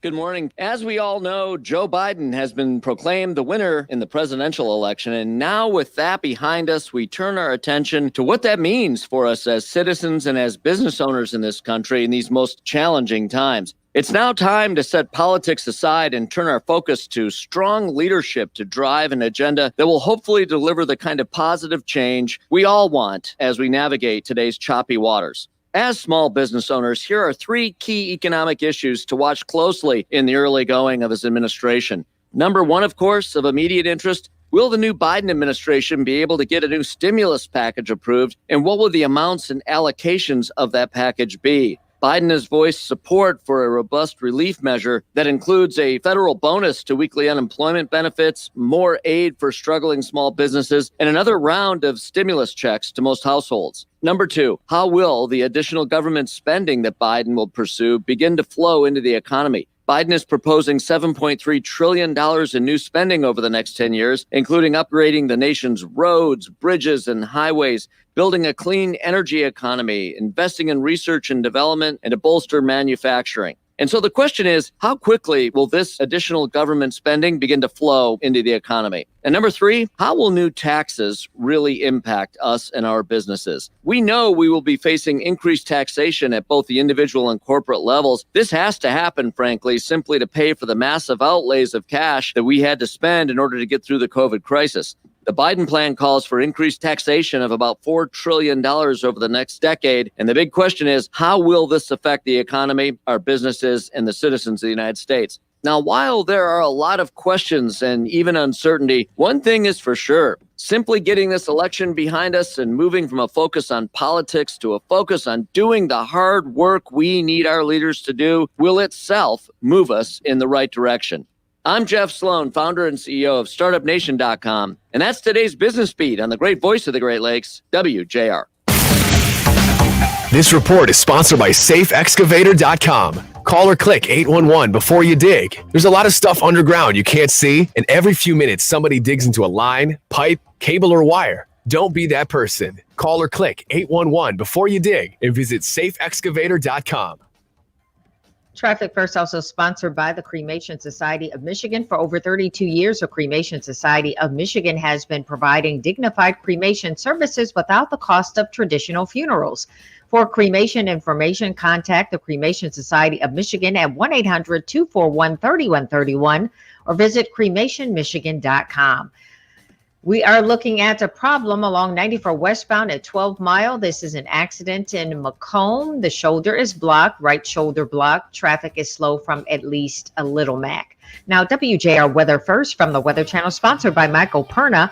And the Perna Team Realtors worried if this is the right time to sell your home. It's time to call Michael Perna. Michael Perna with Keller Williams Realty guarantees to sell your home at a price and deadline that you agree to, or he'll buy it himself. Call Michael Perna at 844-737-6276 or visit thepernateam.com and start packing.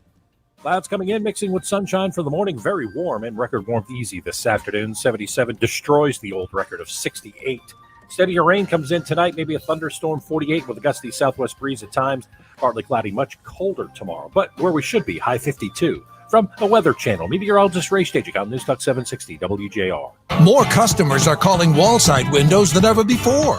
Why? 2 words. Customer satisfaction. It's a Wallside free-for-all.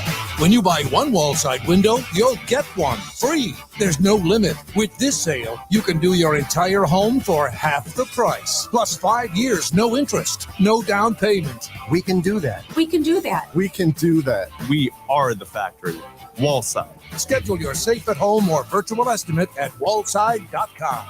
Time's running out to win over $2 million from Publishers Clearinghouse. Enter at PCH.com, and your family could soon be celebrating the win of a lifetime. The $2,500,000 mega prize is guaranteed to be awarded this December.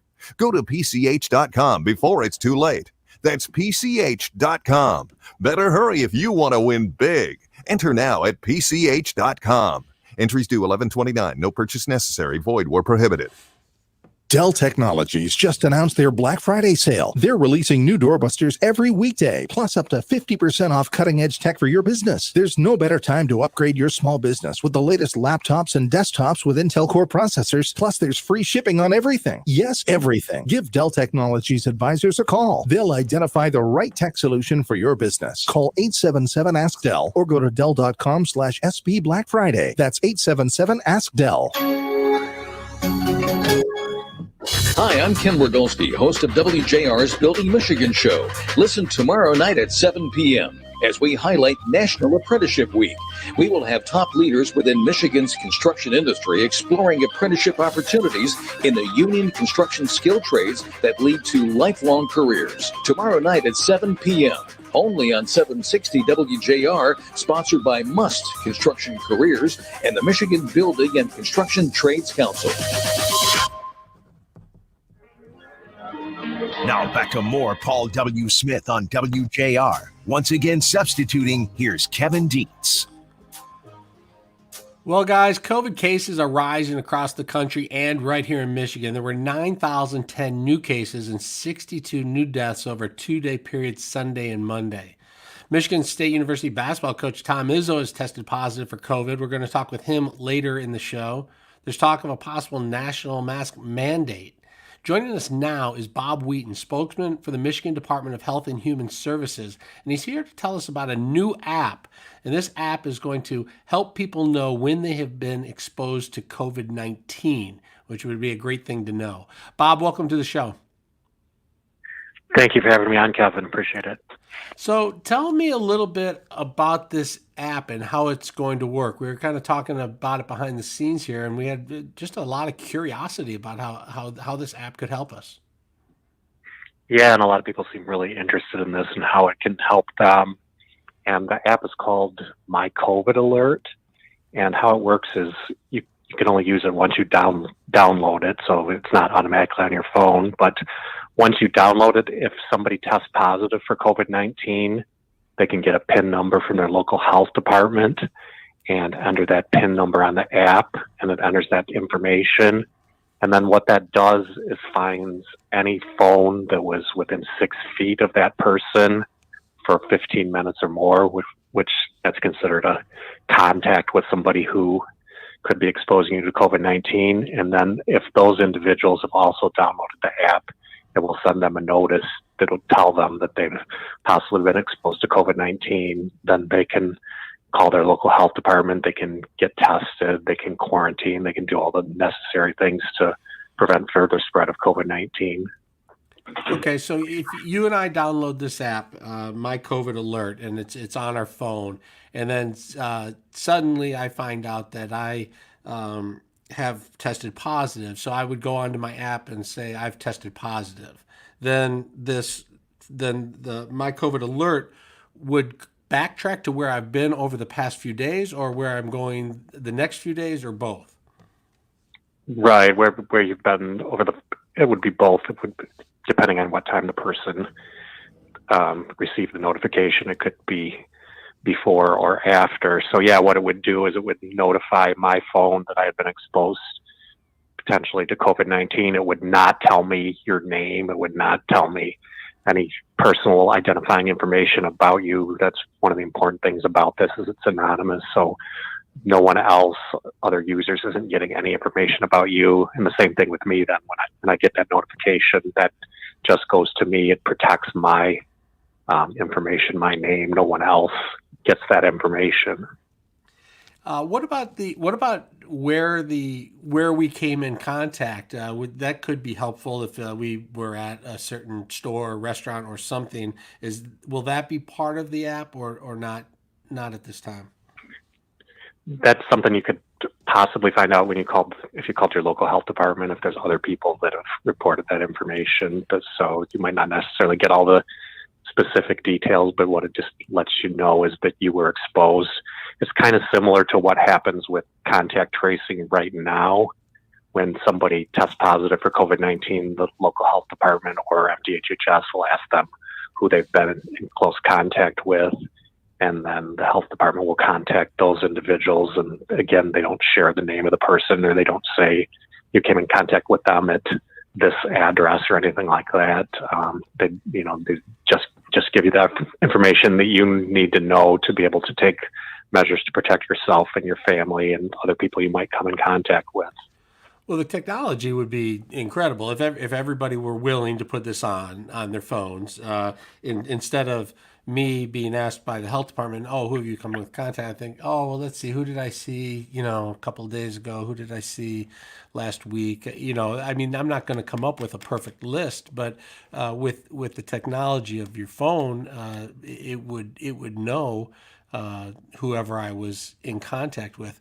And I would think that we would find that, the numbers would go up. We'd have a lot better information about, potentially having COVID and knowing to go get a test and getting looked at. But another important part of this is you talked about the 15 minutes. What's so important about that versus, say, I walk through a store and then I find I have COVID. This wouldn't necessarily trigger everybody who's been in that store, right? Right. No. So, well, you can certainly contract COVID from brief exposure to somebody who has it. When you're the most at risk of contacting it is when you're within, close proximity. 6 feet is the distance that's usually used for 15 minutes or more. That's when you really are at risk of contracting COVID-19 from somebody who has it. So that's always what's been used in contact tracing as well, as far as who to contact. Part of it is a time issue. Health departments aren't going to have time to, if there's 100 people that you've had brief contact with, you're not going to know who a lot of them are, and it's going to be very time consuming to contact all those individuals. So what they really focus on is the people who are most at risk, that have been in close contact with someone. Well, would the app overburden or overload or bog down the system with a lot of new information coming in, or would it actually help and make things work smoother in notifying people that they've possibly been exposed? Yeah, we have had an increased demand for contact tracing due to the huge increase in cases recently. So we're in the process of working with our local health departments to be able to handle that and provide additional staffing so that we'll be in a position where we can handle any additional inquiries that come into health departments as a result of this. How do you get the app, and just one last time to reassure people about the privacy of it? Yeah, so it's really easy to download it. You can do it in a minute or less. Go to the Apple Store or the Google Store and search for My COVID Alert, and you'll find it and download it. Again, it's safe and it's secure. Your personal information is not being shared with anyone else. If for some reason after you get it, you decide you don't want it, you can opt out of it. And deletes any information that the system has about you. So it's really quick and it's easy and it's anonymous, and hopefully it'll help fight the spread of COVID-19. Is it statewide, nationwide, both?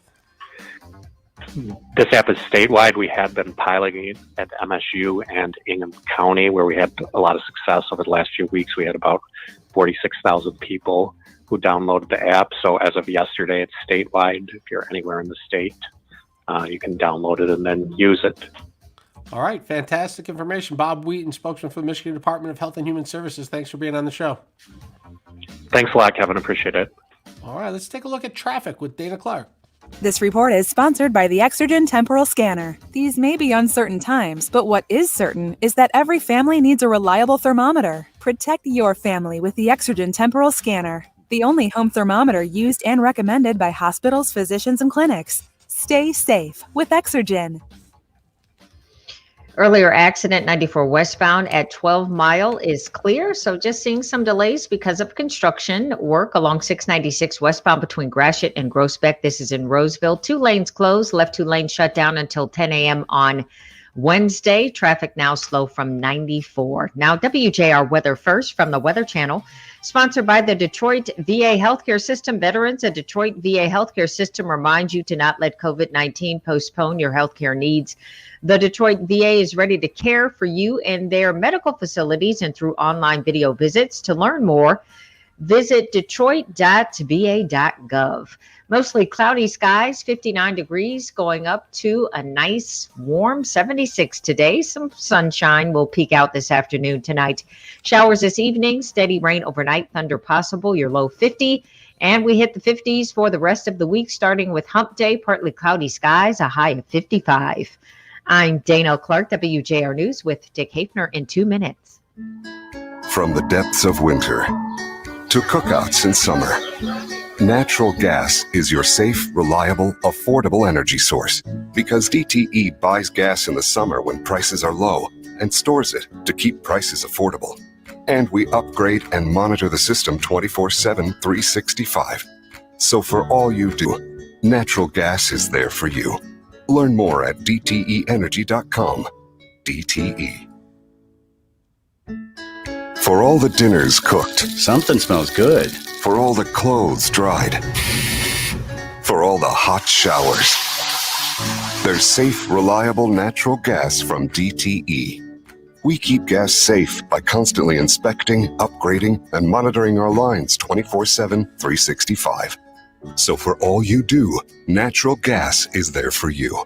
Find out more at dteenergy.com. DTE. I'm attorney Mark Bernstein. When you need help, you turn to family, and we are family. When you're hurt, scared, and confused, you need someone you can trust. They're family, and they treated me like family. I'd call Beth, I'd call Mark, I could call Sam. I feel like the whole family is there for me. They actually care about the results and wanting to do the best possible job they can for you. They're a family working together to help people like you and me. 1-800. Call Sarah. We are family. Paid for by the Sam Bernstein Law Firm. U.S. Attorney General William Barr breaks his silence on claims of voter fraud in state elections. Here's Fox's Jillian Turner. In this memo, he directs that investigations should happen if there are clear and apparently credible allegations of irregularities that, if true, could potentially impact the outcome of a federal election in an individual state. Richard Pilger, who's a Department of Justice official who oversees investigations of voting crimes like these, reportedly just stepped down from his role immediately after this Barr authorization was released. President Trump, for his part, has the state of Pennsylvania in his crosshairs. He has now tweeted, quote, "Pennsylvania prevented us from watching much of the ballot count. Unthinkable and illegal in this country." South Carolina Senator Lindsey Graham says Republicans better figure out a new strategy for early voting or they are done. Let's give President Trump all the due process the law allows him. Let's call out cheating when we find it. Let's count every vote. Let's tell the social media companies quit censoring our content. And when the major networks do polling that's way off, we ought to call them into Congress and ask them, how do you do it? And Mitch McConnell and I need to come up with an oversight of mail-in balloting. A nonprofit law firm in Lansing has filed for a temporary injunction to halt the election process in Michigan, claiming fraud, especially in the absentee ballot counting process at the TCF Center.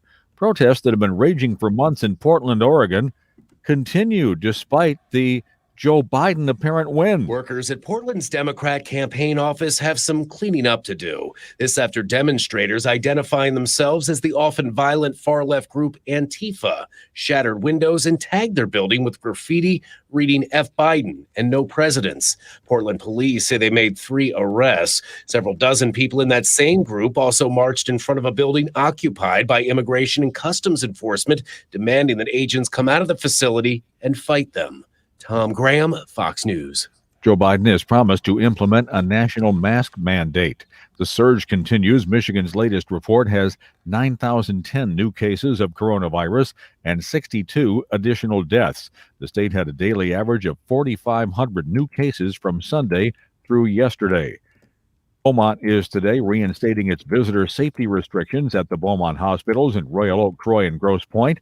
If a patient is tested positive or is awaiting a test, no visitors will be allowed except in the case where a patient may be nearing the end of their life, is in labor, or in other extreme circumstances. For patients who do not have the virus, generally, one visitor will be allowed.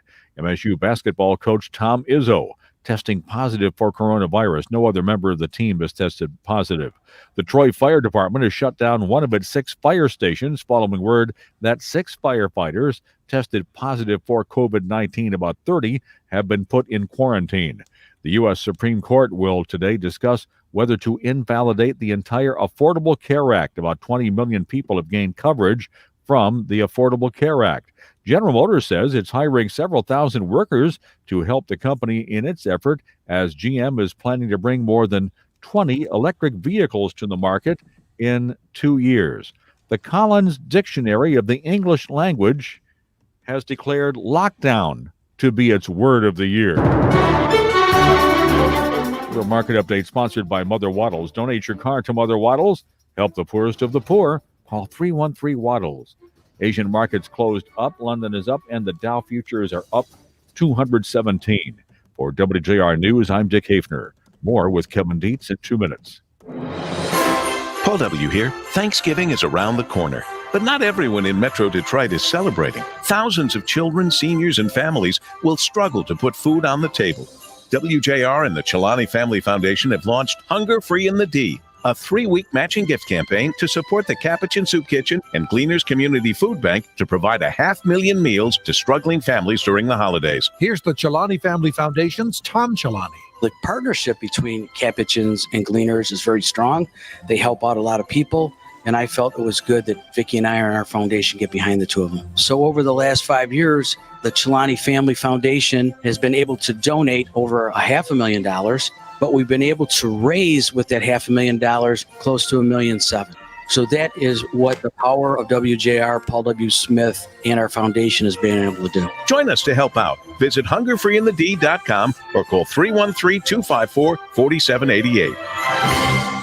For over 100 years, Absopure has remained committed to serving communities throughout Michigan. And now, in your changed work environment, Absopure is ready to serve you just as they always have. Absopure is dedicated to providing offices with top-notch refreshment and top-notch service. They offer a variety of bottled waters for office delivery, including natural spring, steam distilled, and vapor distilled with electrolytes. And each variety comes in an assortment of sizes, ranging from individual bottles to 5-gallon jugs. And refreshment doesn't stop at water. Absopure is your go-to provider for a delicious assortment of coffee and coffee goods to power your workday. Whether it's by the pot or by the cup, they have the brand you love with the service you expect. Let Absopure make staying hydrated and fueled the easiest part of getting back to business. Visit absopure.com/WJR or call 1-800-4-ABSOPURE to learn more about Absopure products and to sign up for safe, convenient, zero-contact delivery service. That's absopure.com/WJR or call 800-4-ABSOPURE. Now back to more Paul W. Smith on WJR. Once again substituting, here's Kevin Dietz. Governor Gretchen Whitmer released the following statement regarding Pfizer. This is great news for our families, our frontline workers, and our small business owners. Michigan has always been on the forefront of innovation, and I am proud to see that Pfizer, a Michigan business and one of the largest pharmaceutical manufacturing facilities in the world, will produce the vaccine in our great state. We must remember that when the vaccine is ready, it will take time to distribute, and we need everyone to continue doing their part to protect each other from COVID-19. I look forward to working closely with them and medical experts everywhere to fight this virus and save lives. Joining us now is Dick Hafner. Dick, are we nearing the end? Is there a light at the end of the tunnel, or is there a long, dark winter ahead? Well, the president said we were turning the corner.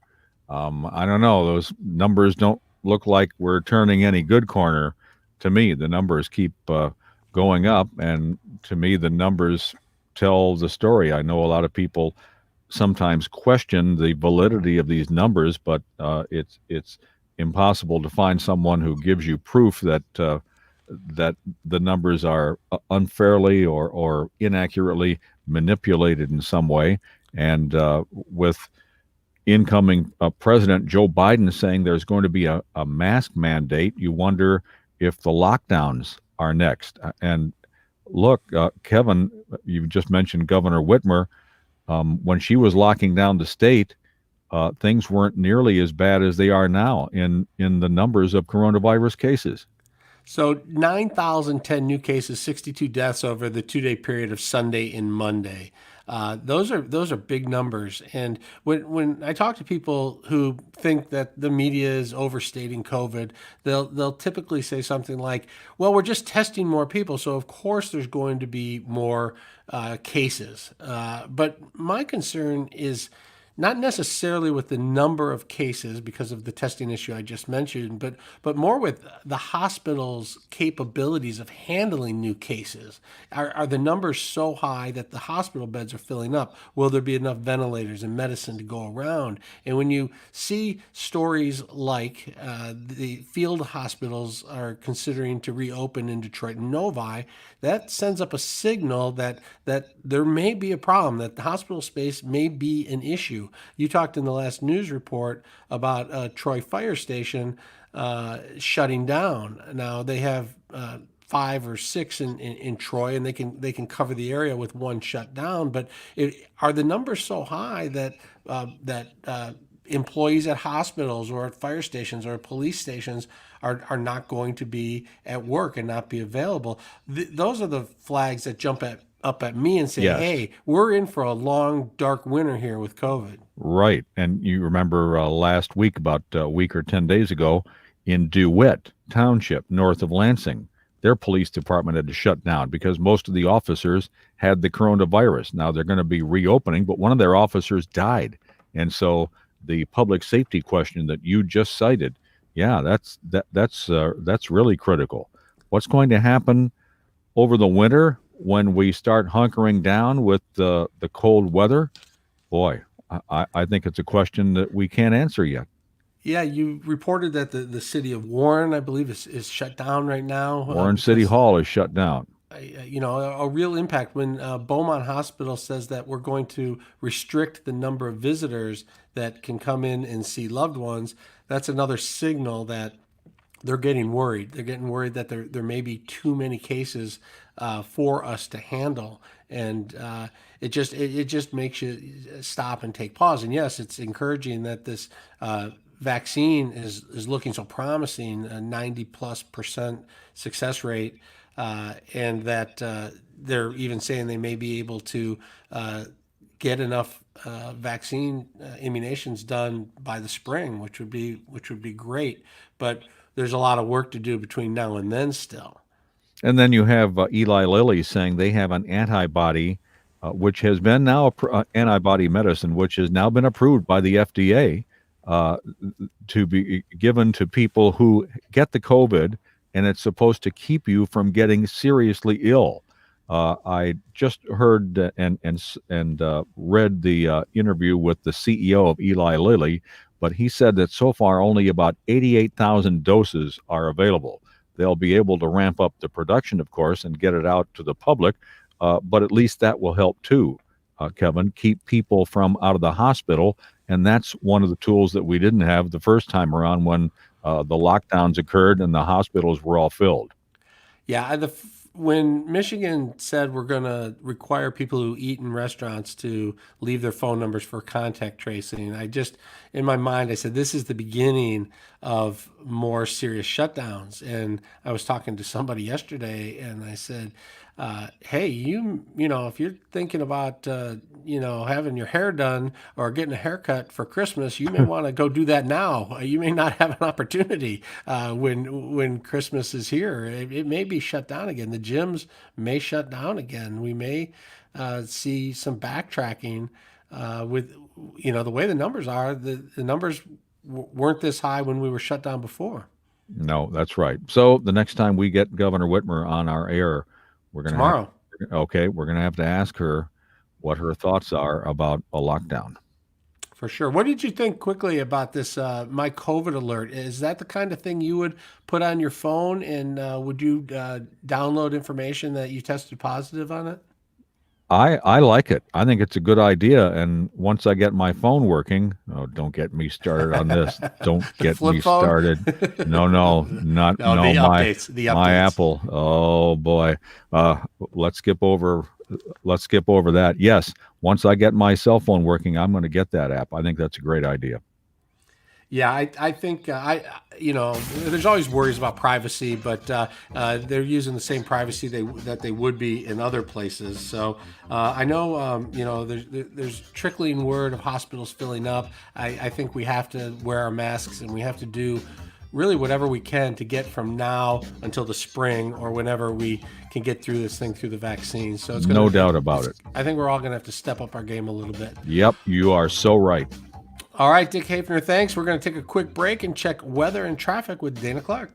This report is sponsored by SafeExcavator.com. Call or click 811 before you dig. There's a lot of stuff underground you can't see, and every few minutes somebody digs into a line, pipe, cable, or wire. Don't be that person. Call or click 811 before you dig and visit SafeExcavator.com. Traffic Press also sponsored by the Restore Wellness Center. Are you experiencing nagging body pain? The Restore Wellness Center can help relieve or eliminate neck and back pain, arthritis, tendonitis, muscle soreness, and more. Call the state's best non-invasive laser therapy treatment centers today. Get your first treatment free. Call 800-935-5959 in Brighton, Shelby, and Bloomfield, or RestoreWellnessCenter.com. 75 northbound after Allen Road. This is downriver, and Southgate accident is blocking both shoulders. Also a crash along 696 eastbound after 96 accident there blocks the left lane. And seeing a slow ride in Macomb along M53 southbound between 23 Mile and M59. Now WJR Weather First from the Weather Channel, sponsored by the Carpenters Labor Management Partnership Team. Hire the Carpenter LMPT contractors for your next construction project. Their workforce is the best in Michigan, professional, safety conscious, and craft trained for every project.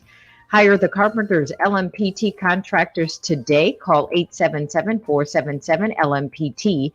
That's 877-477-LMPT.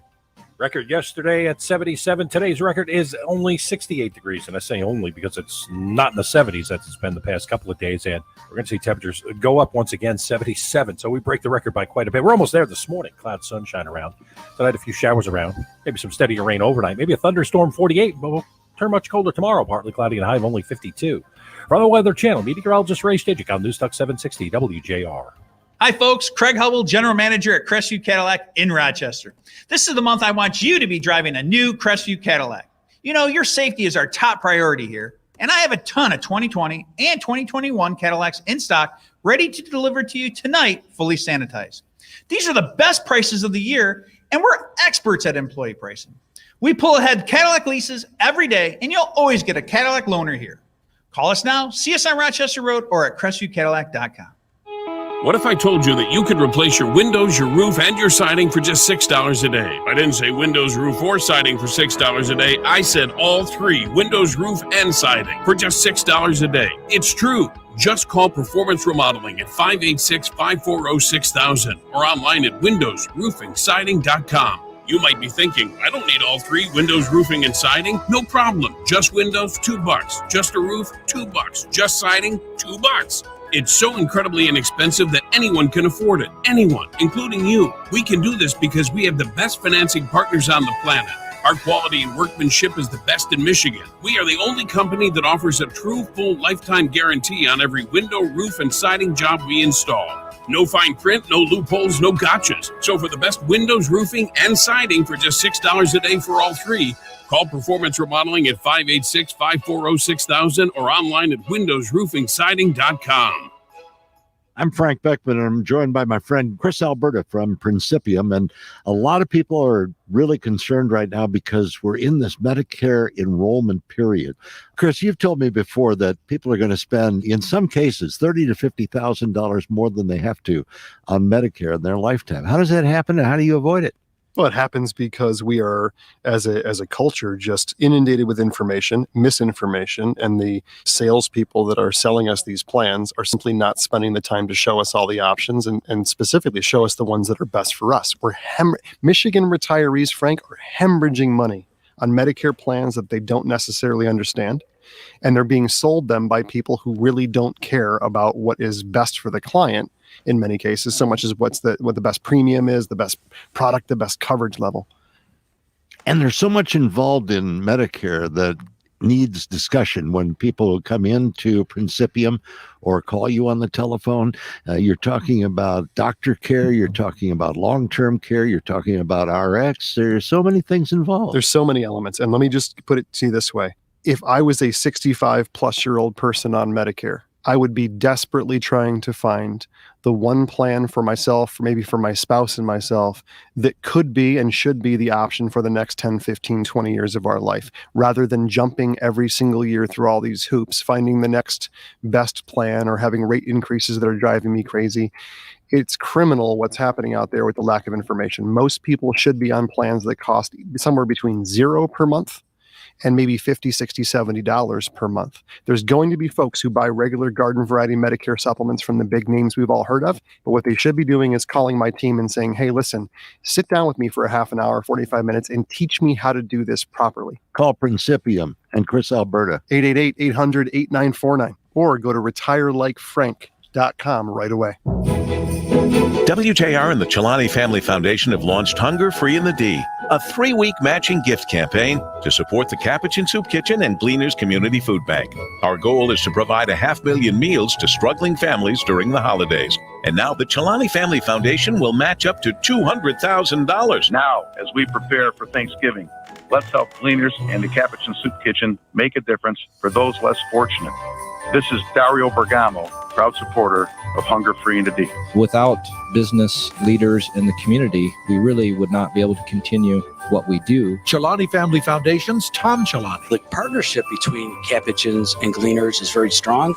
They help out a lot of people, and I felt it was good that Vicki and I and our foundation get behind the two of them. Give now. Go to hungerfreeinthed.com or call 313-254-4788. That's hungerfreeinthed.com or call 313-254-4788. Now back to more Paul W. Smith on WJR. Once again substituting, here's Kevin Dietz.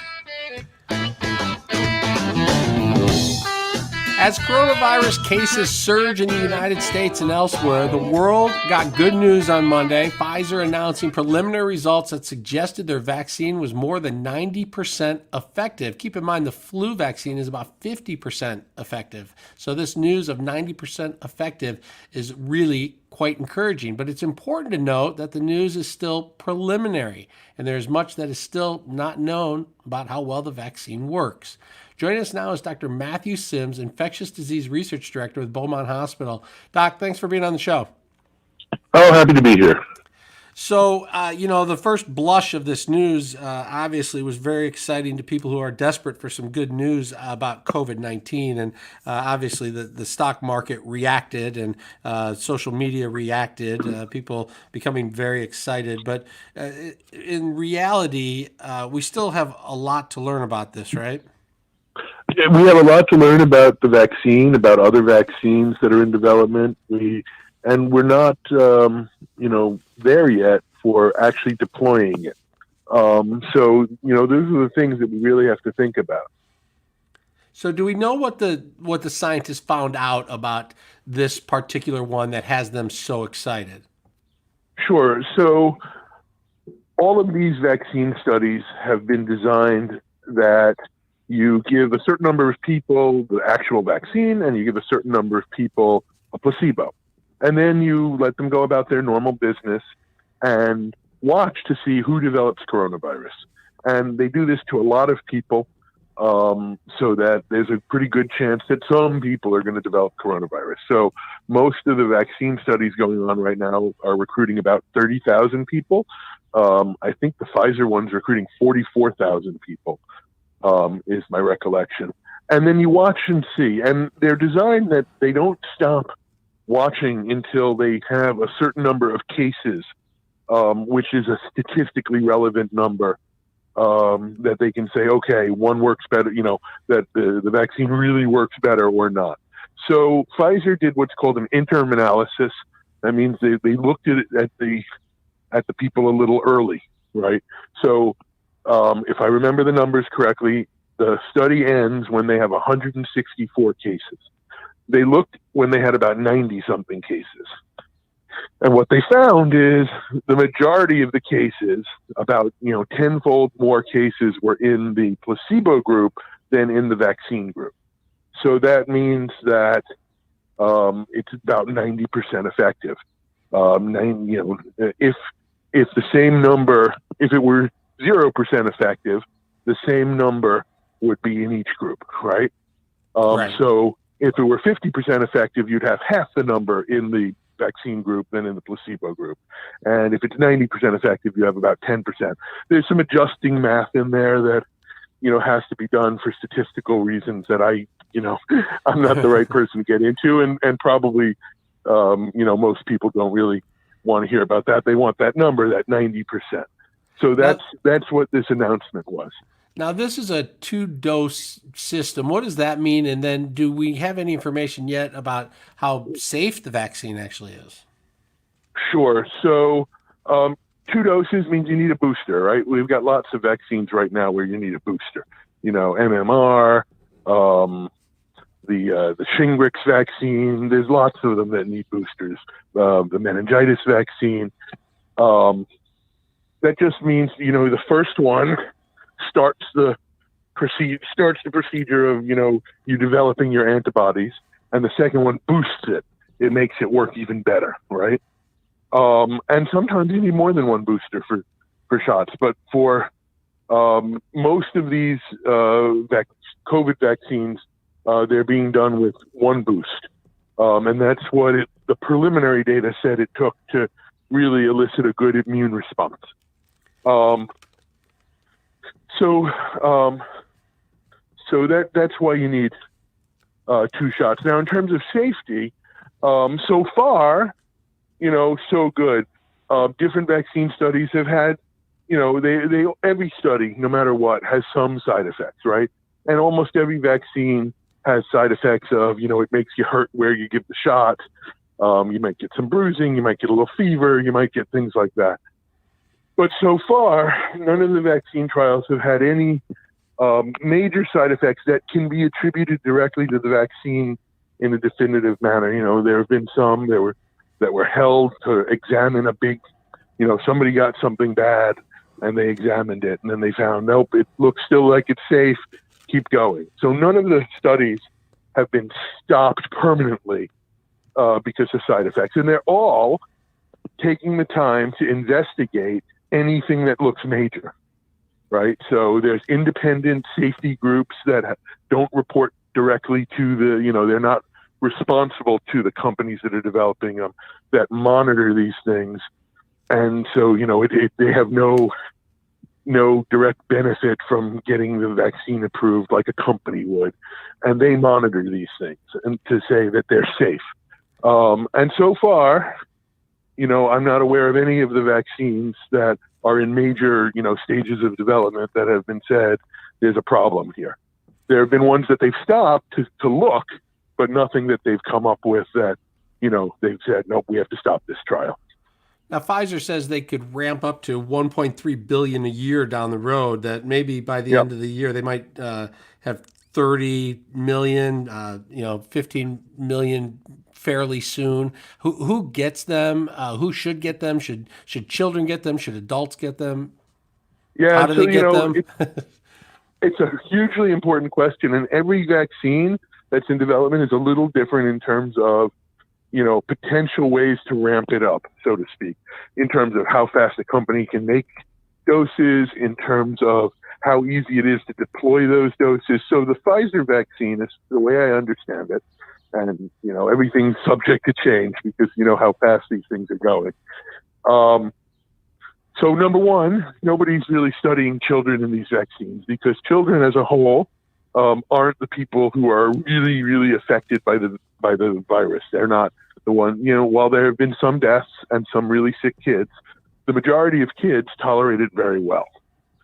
So the focus has been on adults, and particularly you want to make sure that the most risky adults are able to be protected by this. So when you look at vaccine studies, most of them are looking to try to recruit people who are older, to try to recruit people who may be heavier, to try to recruit people who may have diabetes, all the things that are, linked to more risk with coronavirus. And the big thing they're talking about is, deploying it to frontline healthcare workers first, so that, the people taking care of the sick don't get sick. And then to the people who are next most at risk, et cetera, et cetera. So that's the basic plan. The big thing with the Pfizer vaccine is they have to store it at minus 80 degrees. And that's not the easiest thing in the world when you're talking about billions of doses. All right, Dr. Matthew Sims. For now, I'm going to keep my mask on. I'm going to keep social distancing, and I'm going to wait to learn more about this. Absolutely the right thing to do. Absolutely. All right, Absolutely the right thing to do. Thanks so much for coming on with us this morning. We appreciate it. No, happy to. Take care. All right, let's check traffic with Dana Clark. This report is sponsored by SafeExcavator.com. Call or click 811 before you dig. There's a lot of stuff underground you can't see, and every few minutes somebody digs into a line, pipe, cable, or wire. Don't be that person. Call or click 811 before you dig and visit SafeExcavator.com. Traffic First also sponsored by Reamer Floors. The latest in waterproof flooring technology is on sale now at Reamer Floors. Save 30% on Empower by Armstrong Flooring, featuring a reinforced mineral core and superior scratch resistance. Visit reamerfloors.com to schedule your shop at home or in-store appointment. Moving slow in a couple of spots. Let's start downriver in Southgate. Accident 75 northbound. After Allen Road, a wreck there is blocking both shoulders. Slow ride 75 northbound between 12 and 14 Mile. Also seeing delays along your 94 westbound commute between US 23 and State Street. Now, WJR Weather First from the Weather Channel, sponsored by Cremation Society of Michigan. For over 32 years, the Cremation Society of Michigan has been providing dignified cremation services without the cost of traditional. Hey, Ann.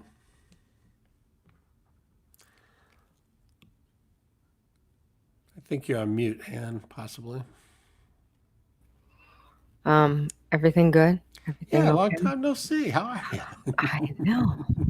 I was chatting with Mr. Courtney, Yes. and I thought maybe Coach was sounding a little down today. It's hard. We talked about that with, we had MSU's coach on Monday.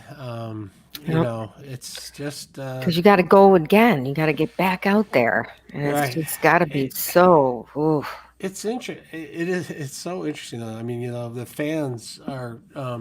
They're so into it, and you have a loss, you have two losses, and you're like, oh my gosh, fire everybody, whatever, But then you have three wins, and all of a sudden you're like one game out of the playoff, and then all of a sudden the fans are like, wow, this is going to be great. It's like fire Harbaugh, fire. Can you say fire Tucker? And these 3 games in, I don't think so. Seems a little early, But it's just these coaches, I don't know, they like to come on when they win, so you got to come on when you lose, and you got to just say, I talk to people and I say, boy, if you just really kind of said what's on your mind, and you just said, boy, I thought we were here with this part of the team, and they have just let us down. I don't know if we have to get new players or new plays, but or whatever. But Something's but not you don't right. really get that. You just get this. It's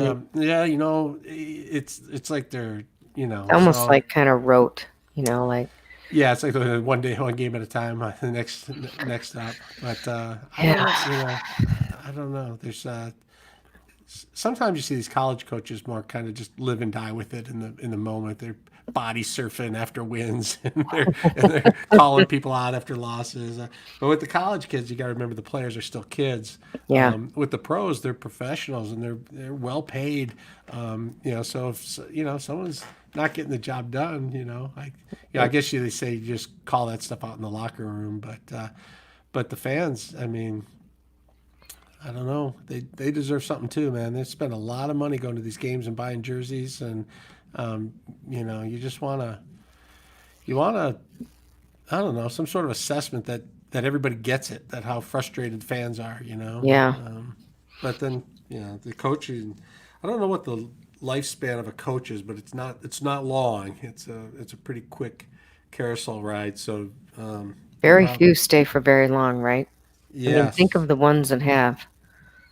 There are very few that actually stay in the same spot. And you know what's interesting? They go back, you talk about because the Lions, whatever, it's been 57 years, 60 years. I don't know what it is. Been my entire life. Been a long time. Yours too. Yeah. So the coaches the coaches come and go. And then all of a sudden you look back and you say, geez, we really beat up that Wayne Fonts guy. Was he really that bad? Or how about Jim Caldwell? He's our winningest coach. I know. And then more recently, Jim Caldwell. And you're and they're like, well, why is the Ford family sticking with Jim Caldwell? Obviously, he's not the guy. And then it's like, wait a minute, maybe he was the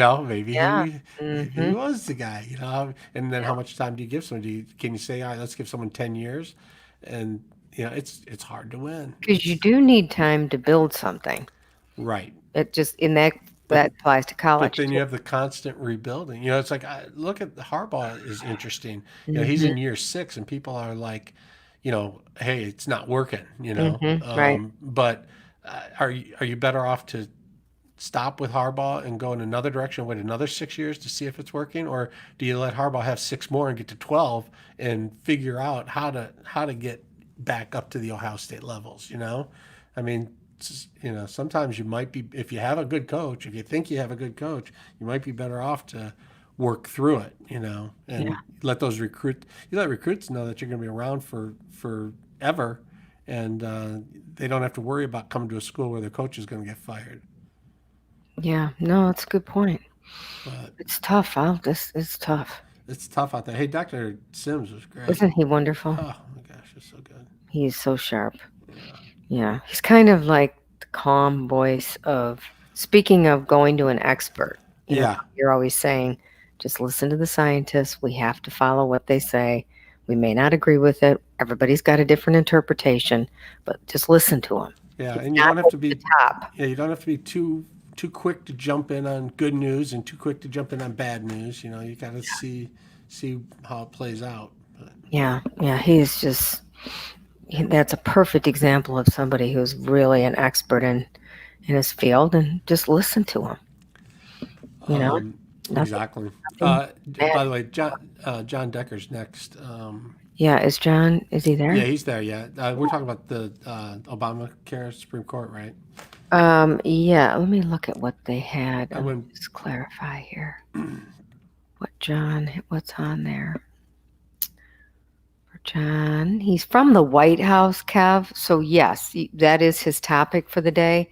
But I don't think it would hurt to just see, what's going on. Yeah, he's from the White House. To see what else are you hearing about? I think that would be perfectly appropriate, and he'll tell you. He's good. I don't know if you've talked to John yet, but you're going to enjoy John. Okay. Yeah, he's good. All right. Well, I will let you talk to John, and I'll be back. And then you see at 8:18, this is something Paul's doing this on Thursday, and they would like more people to join. And actually, if anybody's got back pain, this would be a really nice. Yeah. Who doesn't have back pain? Well, I'm sorry, just thinking. A lot of people, I know. So, and it's free. So you're going to talk to Dr. Kogan about that. But the other thing is, I bet a lot of people have more back pain now because we're in front of these cameras.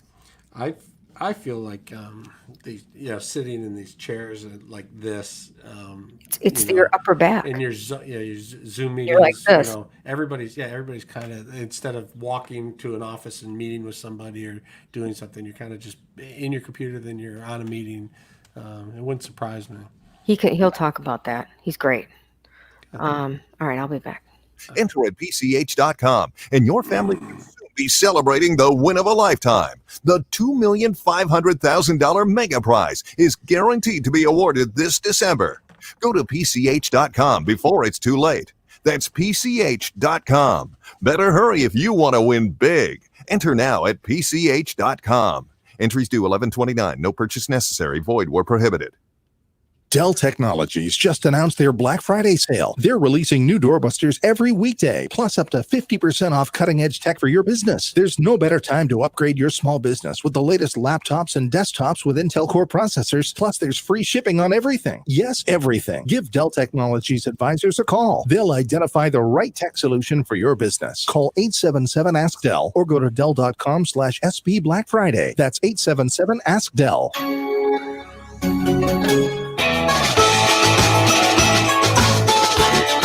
From the great voice of the Great Lakes, this is Paul W. Smith on WJR with Kevin Dietz filling in for Paul.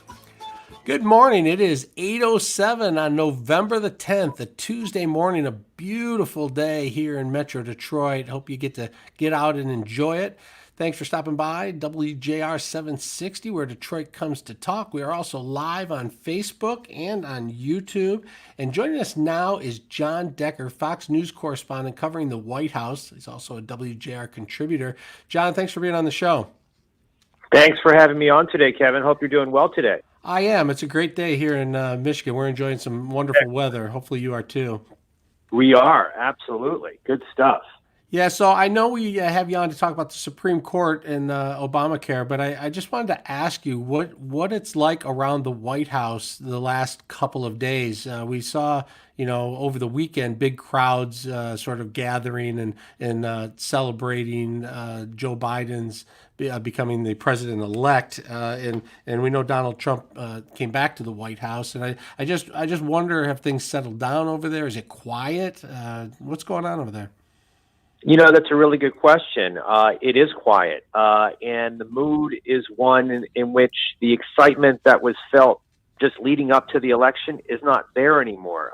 Sort of the air has gone out of the balloon, so to speak. And it's a similar type of mood that I remember or recall from when I was with Hillary Clinton campaign in 2016. I was with her campaign on election night in New York City at the Javits Center, and when those results came in, my gosh, the emotion was so palpable.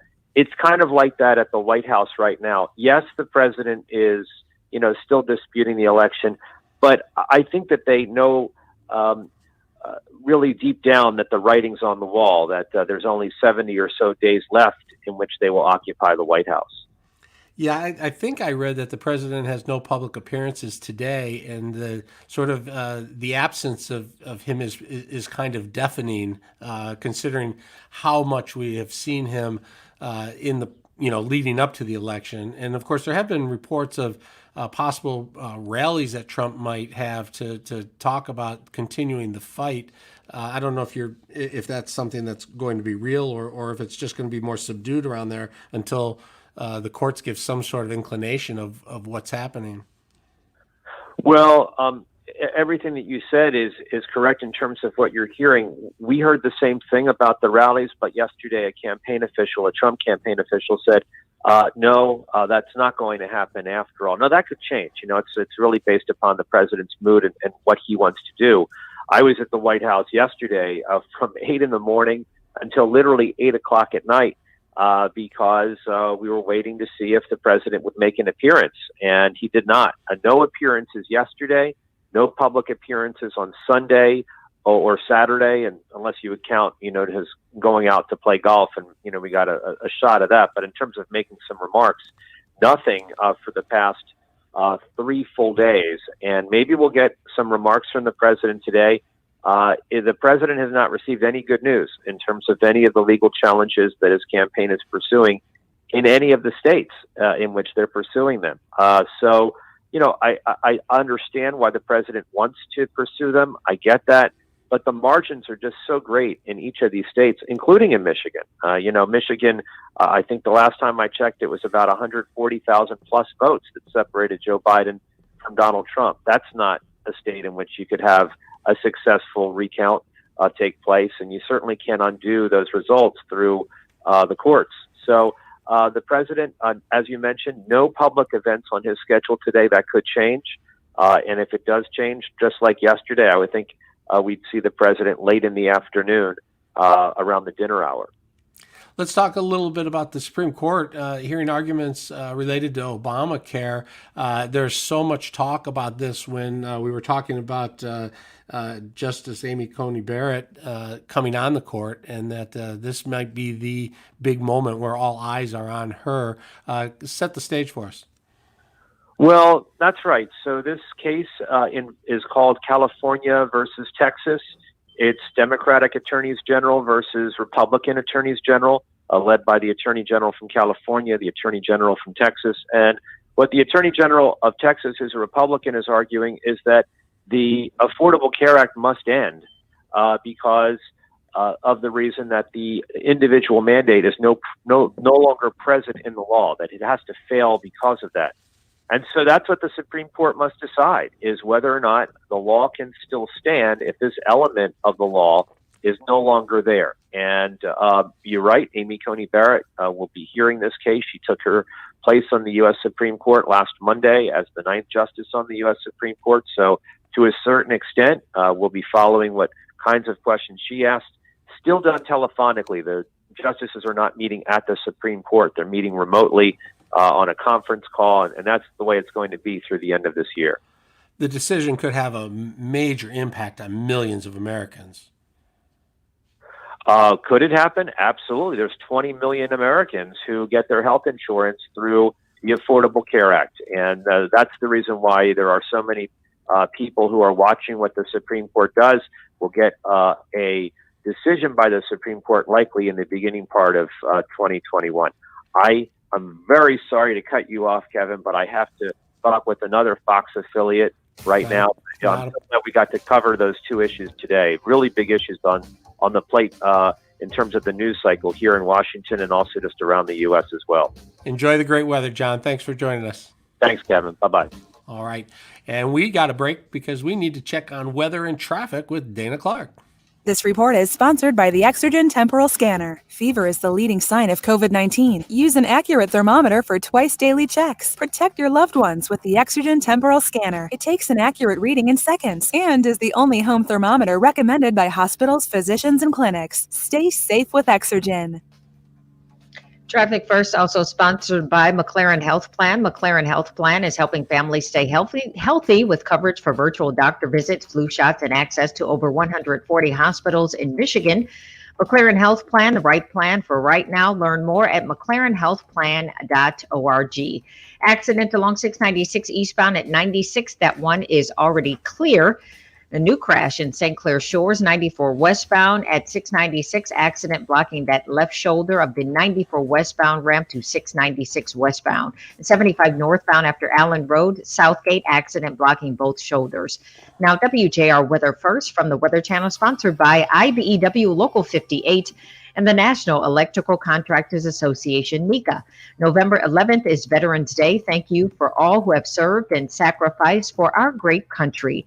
The NECA IBEW team recognizes and values the dedication, talent, and work ethic veterans bring to the job. There are opportunities for vets in the electrical industry. Contact us today to learn more. www.poweringmichigansfuture.com. Record heat once again in the forecast today. Today's record is 68, and we're almost there this morning. Yesterday we hit 77, breaking a record. It's like easily we break the record today. 77, cloud, sunshine. And then some showers around this evening, some steadier rain overnight. There's a cold front. Might even hear rumble of thunder. 48 with a gusty southwest breeze. Partly cloudy, light breeze tomorrow. Much cooler, but where we should be. High 52 From the Weather Channel, meteorologist Ray Stajik on News Talk 760 WJR. Consumers Energy's Clean Energy Plan eliminates coal, boosts renewable energy, and creates a bright future for Michigan. To get more details and give them your ideas to make the plan even stronger, join them during their next virtual open house on November 10th. During this virtual event, they'll explore topics such as wind and solar power, protecting our environment, building a smarter power grid, and what customers like you can do to help. To learn more about this Clean Energy Plan virtual open house, visit mycleanenergy.com. The need has always been there. The need for food, shelter, clothing, compassion. This year it just happens to be greater.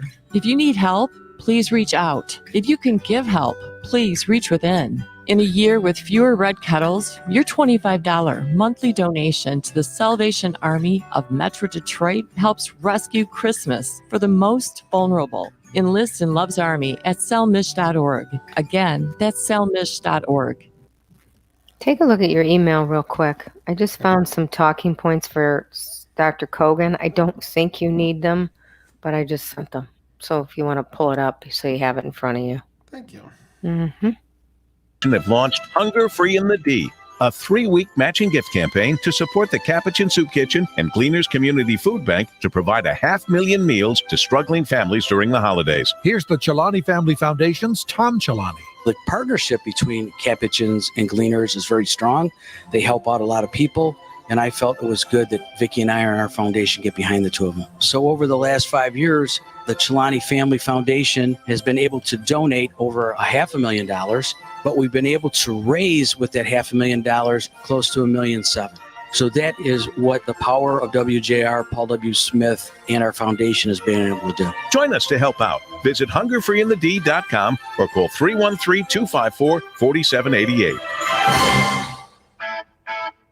Now back to more Paul W. Smith on WJR. Once again substituting, here's Kevin Dietz.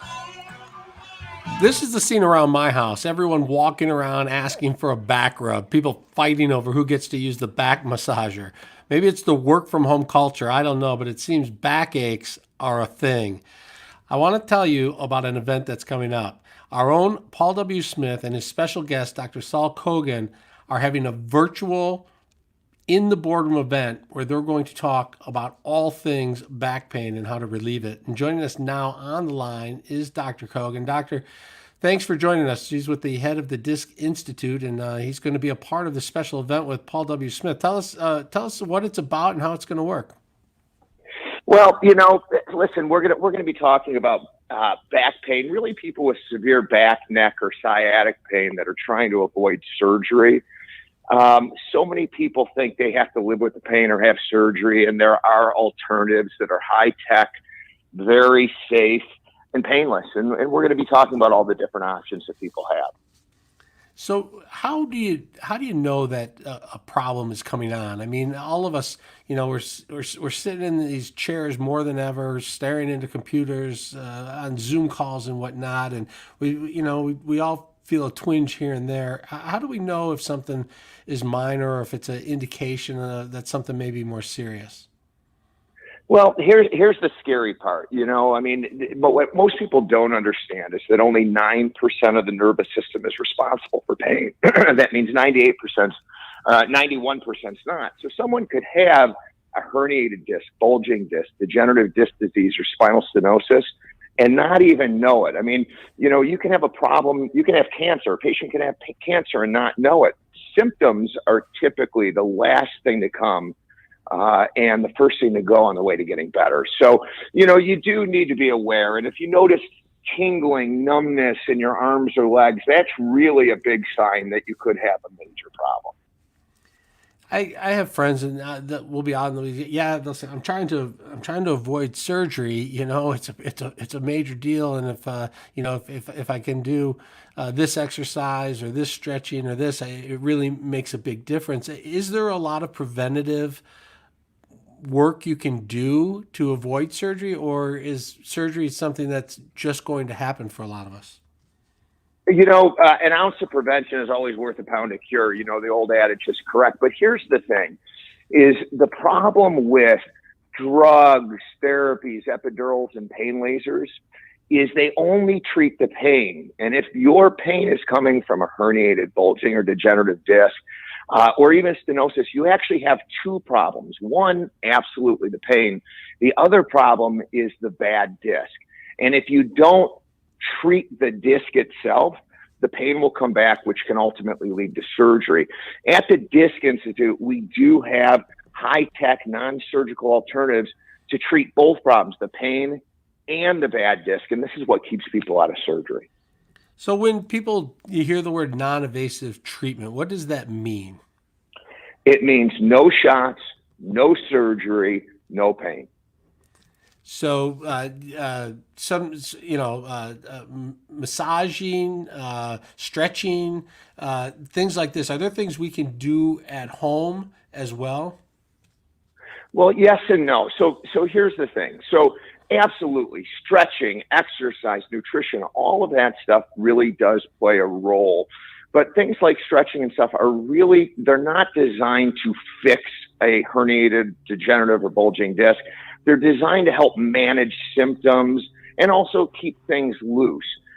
If you have a disc problem and you don't address the disc, then it's just temporary relief. That's why we need to address the actual dysfunction in the disc, not cover it up with drugs or surgery or shots, but actually address what's causing it to try and prevent surgery. So when people come to this town hall on Thursday, November the 12th, what will happen? Walk us through what that's going to feel like and be like. Well, it'll be about an hour, and we're gonna talk about things that they can do at home to prevent problems, how they can know if they have a problem. If they have a problem, what to do. We're going to review how to go over an MRI. See, to me, an educated patient is the best patient. And the biggest challenge is in today's day and age, when people are talking to the doctors, they're talking at two different languages. And we're going to break it down into simple English so everybody can understand, because I think in order for you to help yourself, you need to understand what the doctor is saying. So we'll review MRIs and how the disc works and talk about all the possible options. And then, the risks and benefits of all of them, including our non-surgical, non-invasive way to repair discs. Back pain, it can be so debilitating. 1 minute you're fine, and the next minute you get a twinge, and all of a sudden you're on your back for half a day with your feet in the air and trying to work it out. At what point do you suggest going to get an MRI so that you have a better idea of what's actually going on? Well, if you've had traditional therapies and they haven't worked or only work temporarily and the problem returns, that's absolutely a reason to get an MRI. If someone has numbness, tingling, loss of sensation, what people know as sciatic pain, either in their arms or their legs, if they have these types of symptoms, that could be a reason for an MRI. And it's really not the patient's job to determine whether they need an MRI or not. It's the doctor's. But in today's day and age, we always have to be our own advocate because, sometimes I'll see patients that have had these significant problems and no one's ordered an MRI. The bottom line is an MRI is the only way, well, MRI and CT, MRI is better, but it's the only way to see inside the disc and see exactly what's going on. And if you're going to address the issue, not treating from just a symptomatic standpoint, but fixing it, this is crucial. How often do some of these home remedies backfire? You say, "Oh, my back's killing me," and they'll say, "Oh, just hang upside down for a few minutes, or do this or that." How often does that backfire on people? I don't like the word backfire, and I'll tell you why. These things do work to temporarily help you, but they won't repair a disc. You stretching and things like that can help you feel better, and you can kind of nurse things along. The problem is disc problems are degenerative, which means they get worse with time. And if all you do is kind of treat them symptomatically over the years, you end up with a major problem. You know what I'm saying? So now it's interesting. I think that a lot of things we do in healthcare has kind of been backwards over the year, and we're having this real push towards regenerative medicine. And the fact is that instead of treating pain, we want to treat the problem and have the pain reduce. And then after that, we keep people doing certain exercises forever to make sure the problem never comes back. My goal is to see a patient, get them out of pain, keep them out of surgery, and never see them again unless they're just coming by to say hello. So how can people join you and Paul W. Smith on this virtual event? Well, they need to call us at the office. I think we have a few spots left, so I would call now. Our number there is 586-416-DISC. That's 586-416-3472. They need to pre-register. We'll send them a link, and we're going to be on Thursday at 10 a.m. All right. I think with the number of people at home, working from home, putting on a little extra COVID weight, a little extra back pain, I think you'll fill up that virtual event in no time. Thanks for spending a few minutes with us, Doc. Thanks for having us. Anyone that wants to avoid back surgery needs to be on that. Thursday, November 12th. All right, Dr. Saul Kogan, head of the Disc Institute. Thanks for being on the show. Right now, we're going to check traffic and weather with Dana Clark. This report is sponsored by the Exergen Temporal Scanner. These may be uncertain times, but what is certain is that every family needs a reliable thermometer. Protect your family with the Exergen Temporal Scanner, the only home thermometer used and recommended by hospitals, physicians, and clinics. Stay safe with Exergen. Couple of problems out there still persisting. 75 northbound after Allen Road. Accident in Southgate blocks the left shoulder ramp. Restrictions 94 westbound at 696. That incident is blocking the left shoulder of that ramp. Now, WJR weather first from the Weather Channel, sponsored by the Construction Association of Michigan. CAM has been helping commercial and industrial contractors and suppliers grow since 1885. Now is the time to join. Join the most powerful network of construction professionals in the state. The Construction Association of Michigan. Join today. Get listed in the 2021 Construction Buyer's Guide. Learn more at buildwithcam.com. That's buildwithcam.com. Enjoy the warm temps. We get one more day today. Sun and clouds mixed, near record high temperatures expected, 76. Tonight, showers roll in. Steady rain overnight, thunder possible. Your low 50. Back to the 50s, back to reality. Starting Wednesday, partly cloudy, much colder, high 55. On Thursday, sunny skies hitting 52.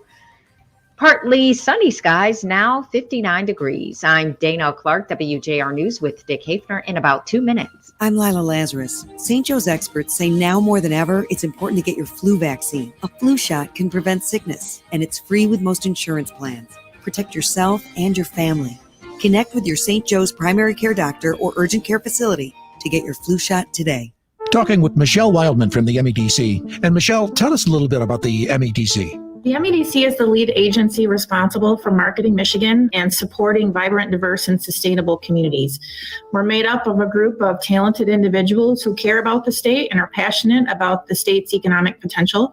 We're committed to investing in our communities to grow jobs and create vibrant places to live while aiming to provide equitable economic opportunity for all Michiganders. Tell us about the Redevelopment Ready Communities program. Well, the Redevelopment Ready Communities program is a set of best practices that communities can use for planning. RRC can act as a pipeline for the Michigan Main Street candidates by identifying communities that are poised for downtown place management best practices and could benefit from the additional support that the Michigan Main Street can provide.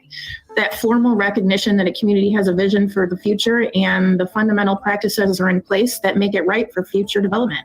Michelle, what kind of support can the MEDC give to local communities to support their vision of a reality? One of the exciting programs that we have is called the Public Spaces for Community Places crowdfunding initiative to democratize public funding, making it accessible for everyone and encouraging members of each community to play a part in securing that funding to help improve their shared quality of life. Learn more about the MEDC. Go to miplace.org and hear this entire interview with Michelle at wjr.com/MEDC. This report is sponsored by safeexcavator.com. Call or click 811 before you dig. There's a lot of stuff underground you can't see, and every few minutes somebody digs into a line, pipe, cable, or wire. Don't be that person. Call or click 811 before you dig and visit safeexcavator.com. Michigan health officials report 9,000. Hey, Kev. Yeah. There's some breaking news coming in here.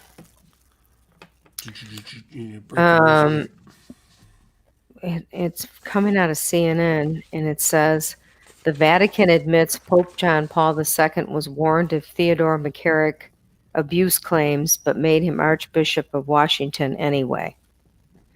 So this is a report that has been long awaited on Archbishop McCarrick, who is no longer, I think he's been defrocked. He's no longer a priest. I haven't read the report, so I don't know very much about it, but it's coming in, and it's maybe tomorrow we could get somebody from the diocese. Yeah, that would be good. It's a major abuse case. Right. It's a long awaited report, and it's supposed to be a somewhat difficult. Supposed to have some information in it that might be somewhat difficult to digest. That's not good. No. The Vatican is also saying that it was misled by several U.S. bishops who did not come clean about what they knew about Archbishop McCarrick.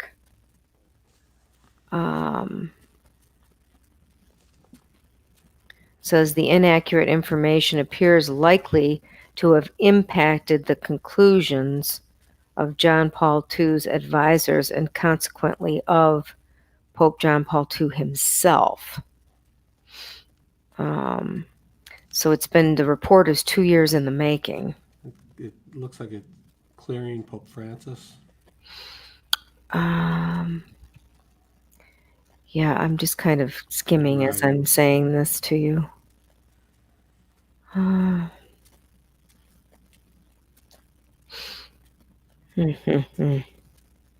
So he was officially removed from public ministry in 2018. And then I'm right, he has been defrocked.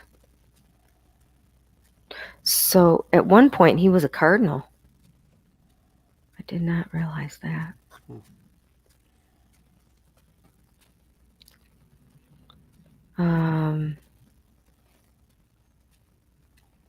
Anyway, it's probably something. I'll see if I can get somebody on tomorrow to digest this for us, give us a better understanding of what this is about. It looks like, it looks like McCarrick, had denied it. They openly discussed it. He denied it, but they moved forward to promote him anyway. Mm-hmm.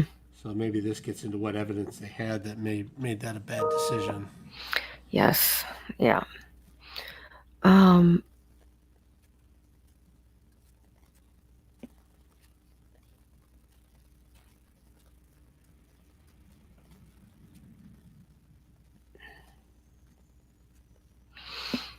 Says that Pope Francis thought that the allegations had already been investigated by John Paul, and that Benedict asked for McCormick's resignation. A lot going on there between the John Paul, Benedict, and Francis in this arena. Mm-hmm.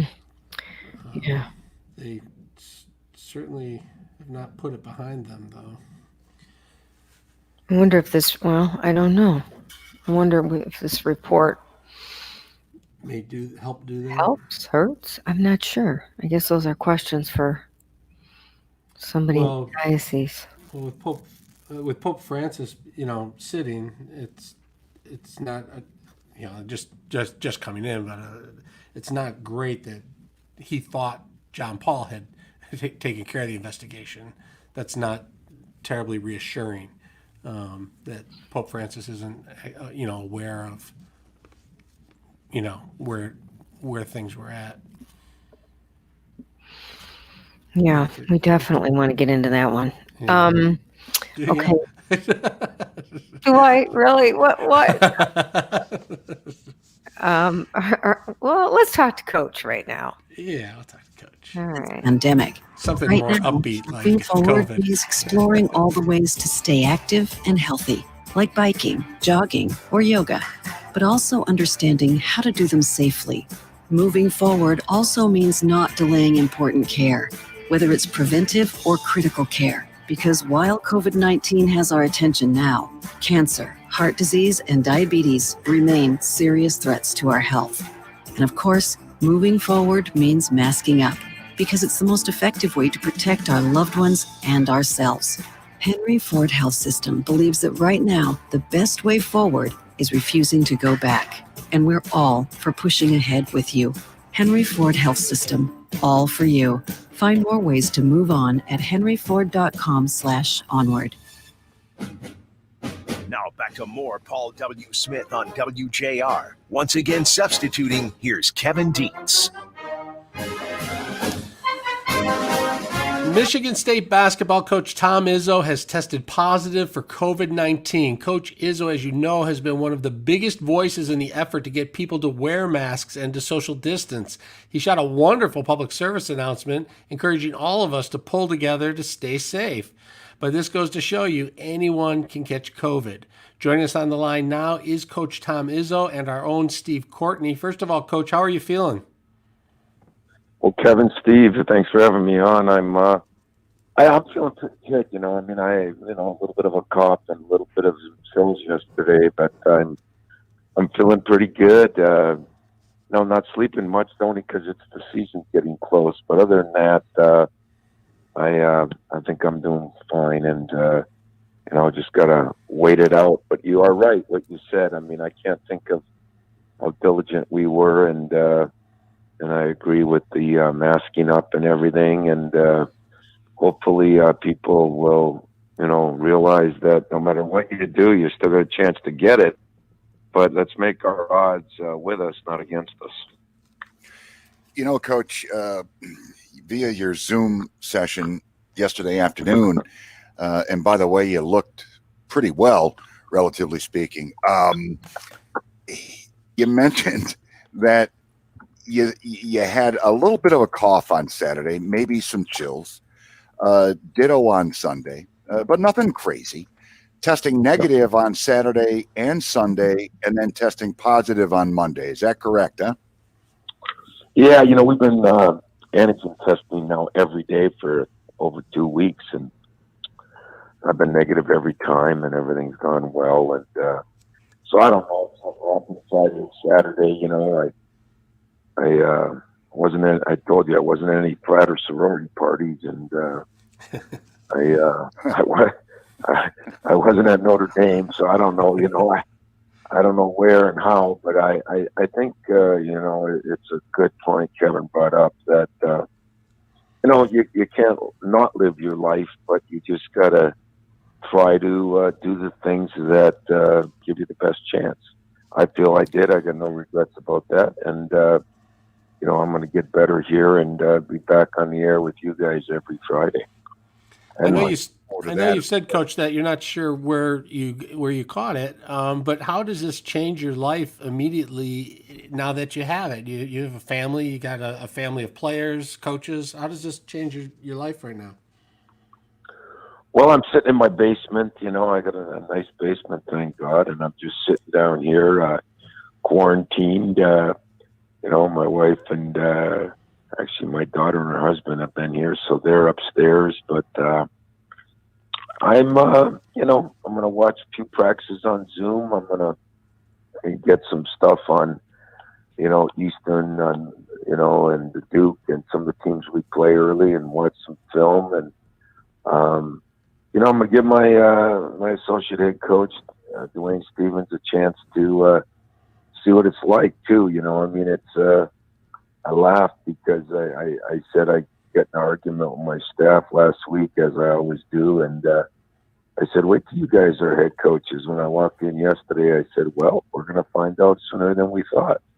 So good luck, and I mean that tongue in cheek. I'll be working with them, but I'm not going to be looking over his shoulder every minute. I'm going to just continue to work out a little bit here and stay healthy, and let the course run itself, and then get back to work hopefully middle of next week.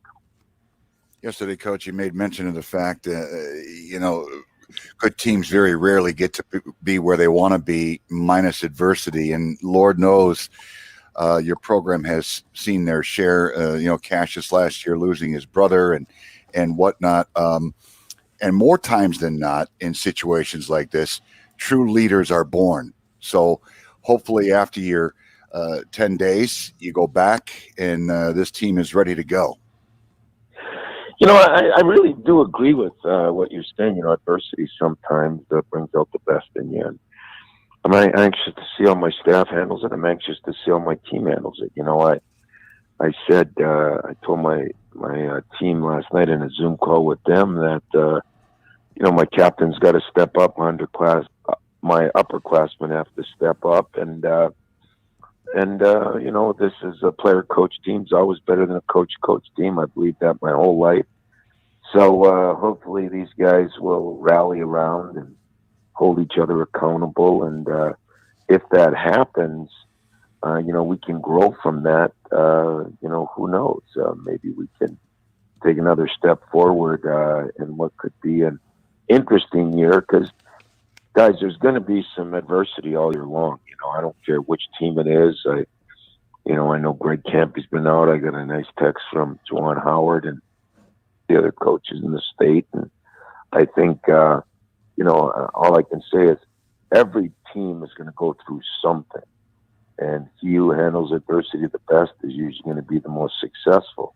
I think Cassius Winston showed all of us that last year. And now it's my team's turn to see how we can do through a little adversity. During your isolation, Tom, will you be tested every day? No, they don't test you every day. Once you got it, it's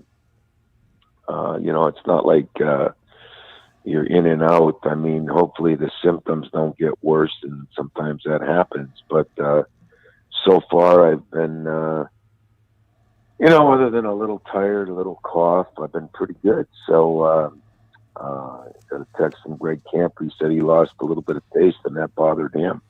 I still have my taste buds, and hopefully I'll be able to sit here and just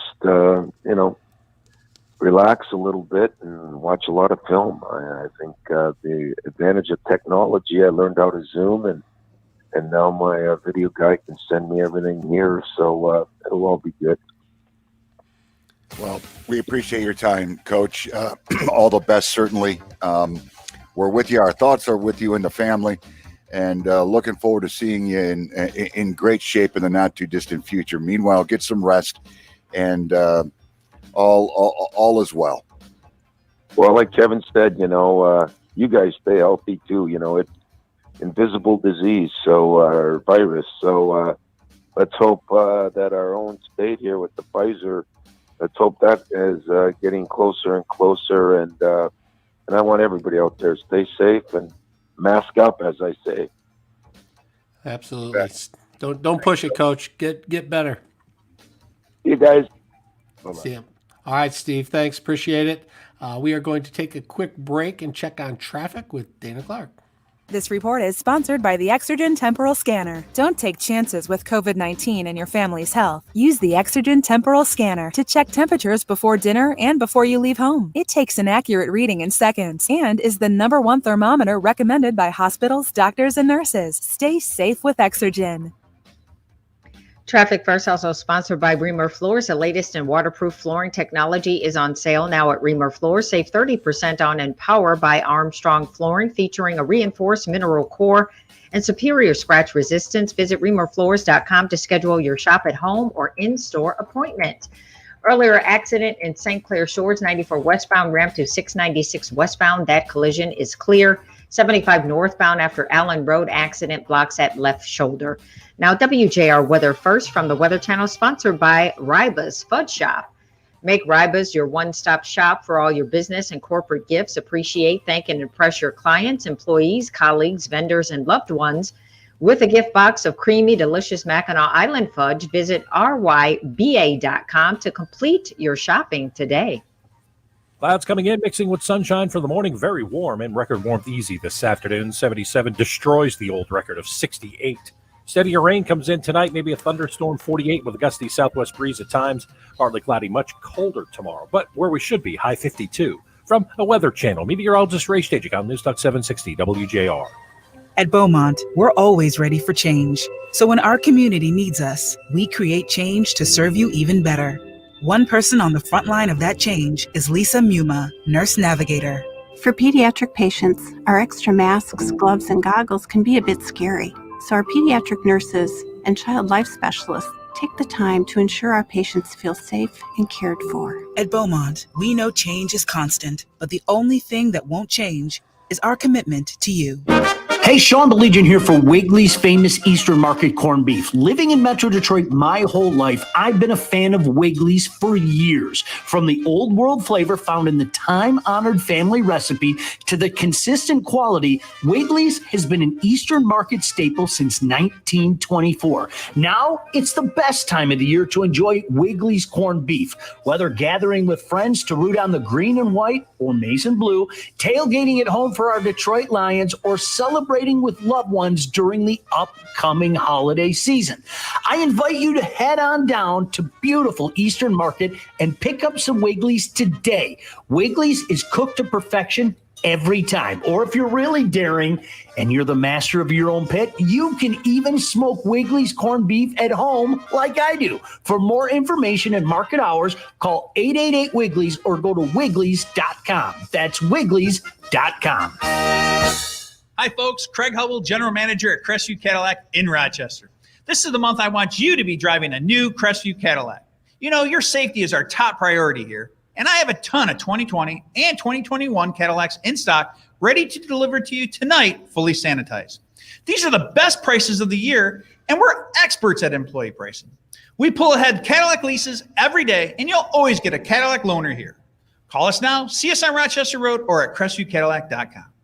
Paul W. Smith here to invite you to a very special virtual event. If you're suffering with neck, back, or sciatic pain and want to avoid surgery, join me and my special guest, Dr. Saul Kogan, for our virtual In the Boardroom event Thursday, November 12th. If your neck, back, or sciatic pain is due to a herniated, degenerative, or bulging disc, you'll want to join us from the comfort of your home. Drugs, therapies, epidurals, and new pain lasers are designed to only treat your pain, but they're not designed to treat your disc problem. The Disc Institute has a proven solution to solve your pain and the bad disc that's causing it. Learn about how the Disc Institute's high-tech, pain-free, non-invasive treatment can stop your pain without surgery. Join us Thursday, November 12th at 10 a.m. live online for this special virtual event that can change your life.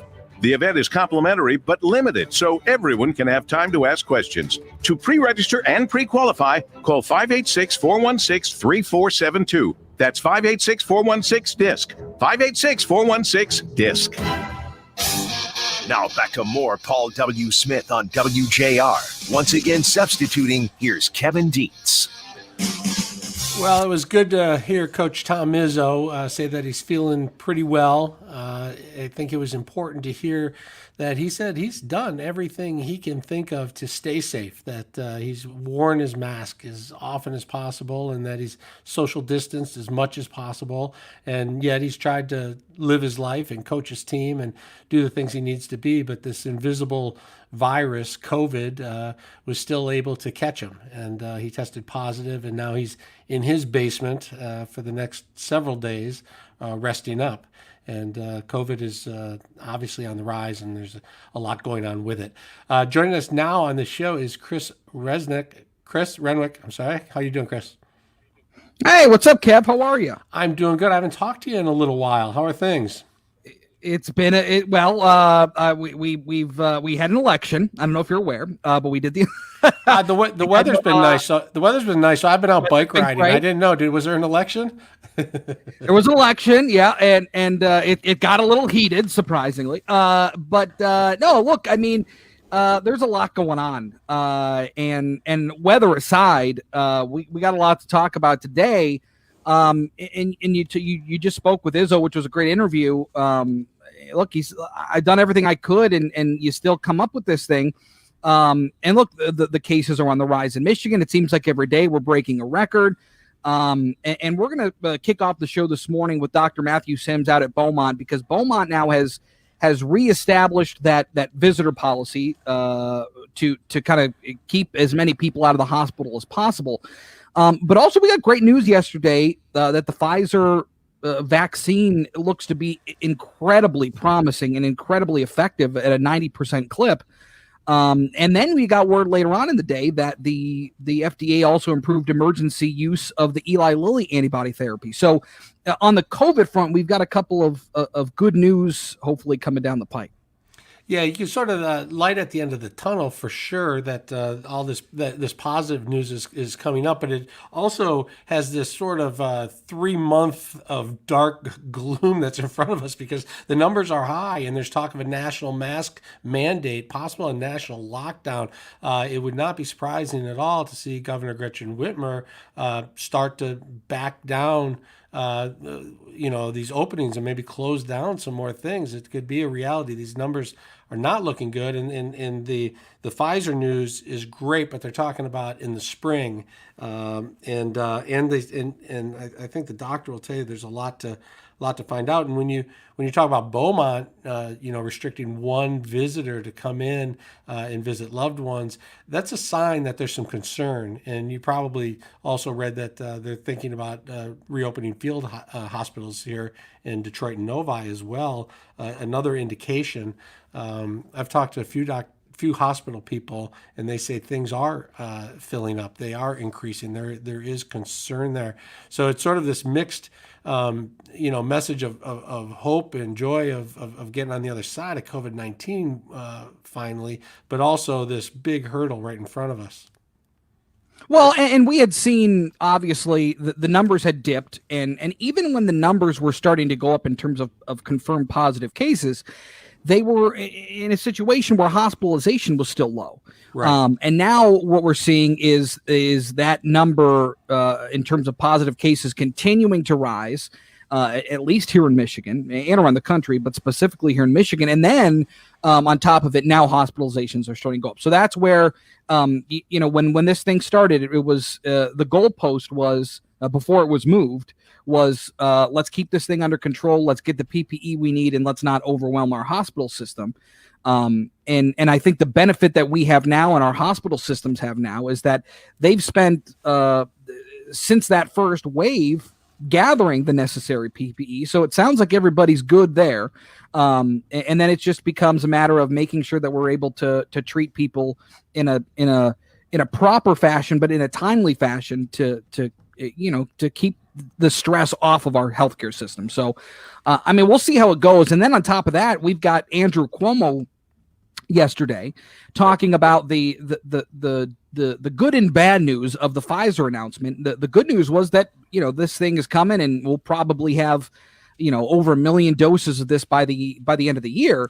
But the bad news is that this still comes under the Donald Trump regime, and he's going to be in charge of distributing this thing. And I just find that to be incredibly, incredibly unbelievable that this administration was able to push the private sector so quickly to make a vaccine. And then you kind of just shake your head and go, wow, he still has to be the one to distribute it. I found that to be unbelievable. When I first heard that, it reminded me back to when Osama bin Laden was killed, and people were a little slow to give President Obama credit immediately for the success of the mission, and then to President Trump has been saying, Operation Warp Speed, whether this is part of it or not, that we're going to get a vaccine by the end of the year, that there's good news coming. You would think that people would be able to say, all right, good job on getting the vaccine in 8-9 months. That's incredible.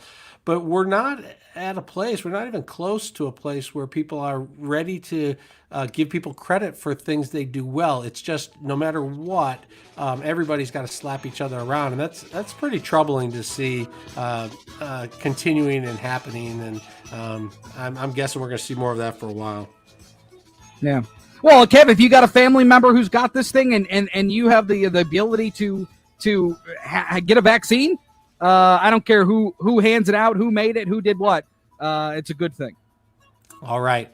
Chris Renwick in for Frank for the first part of the show. Then Frank will be joining a little later in the morning. We're looking forward to it. Thanks for jumping on with us. All right, we are done for today. We will be back again tomorrow. Thanks for listening. We appreciate you stopping by WJR, where Detroit comes to talk. We were also live on Facebook, and we'll be back there tomorrow as well. Thanks to everybody in the studio and the team. We appreciate all your help this morning. Let's check traffic and weather now with Dana Clark. This report is sponsored by Dell. We have a special announcement from Dell Technologies. Black Friday is officially here. You can save up to 50% on powerful computers with Intel Core processors that'll take your small business to the next level. Call 877-ASK-DELL or go to Dell.com/SP Black Friday. 75 northbound after Allen Road. It's a wrap. That is a wrap. Okay. We already have a few things for tomorrow. One of them, is obviously the governor. And Alyssa Slotkin is coming on. Okay. She wanted to be a part of Veterans Day conversation since tomorrow's Veterans Day, but we can also talk to her about, we didn't talk about this today, but she'd be a good one tomorrow, is the Defense Secretary, Esper, being fired. Right. And she's prepared to talk about that. So that'll be interesting. And then she can talk about many other things, as you know. And we also have Rick Edelman coming on to take a little bit closer look at what we should be doing as the year closes out with regard to our finances. Nice. So we have that. And then I'm going to see what I can find on the McCarrick report.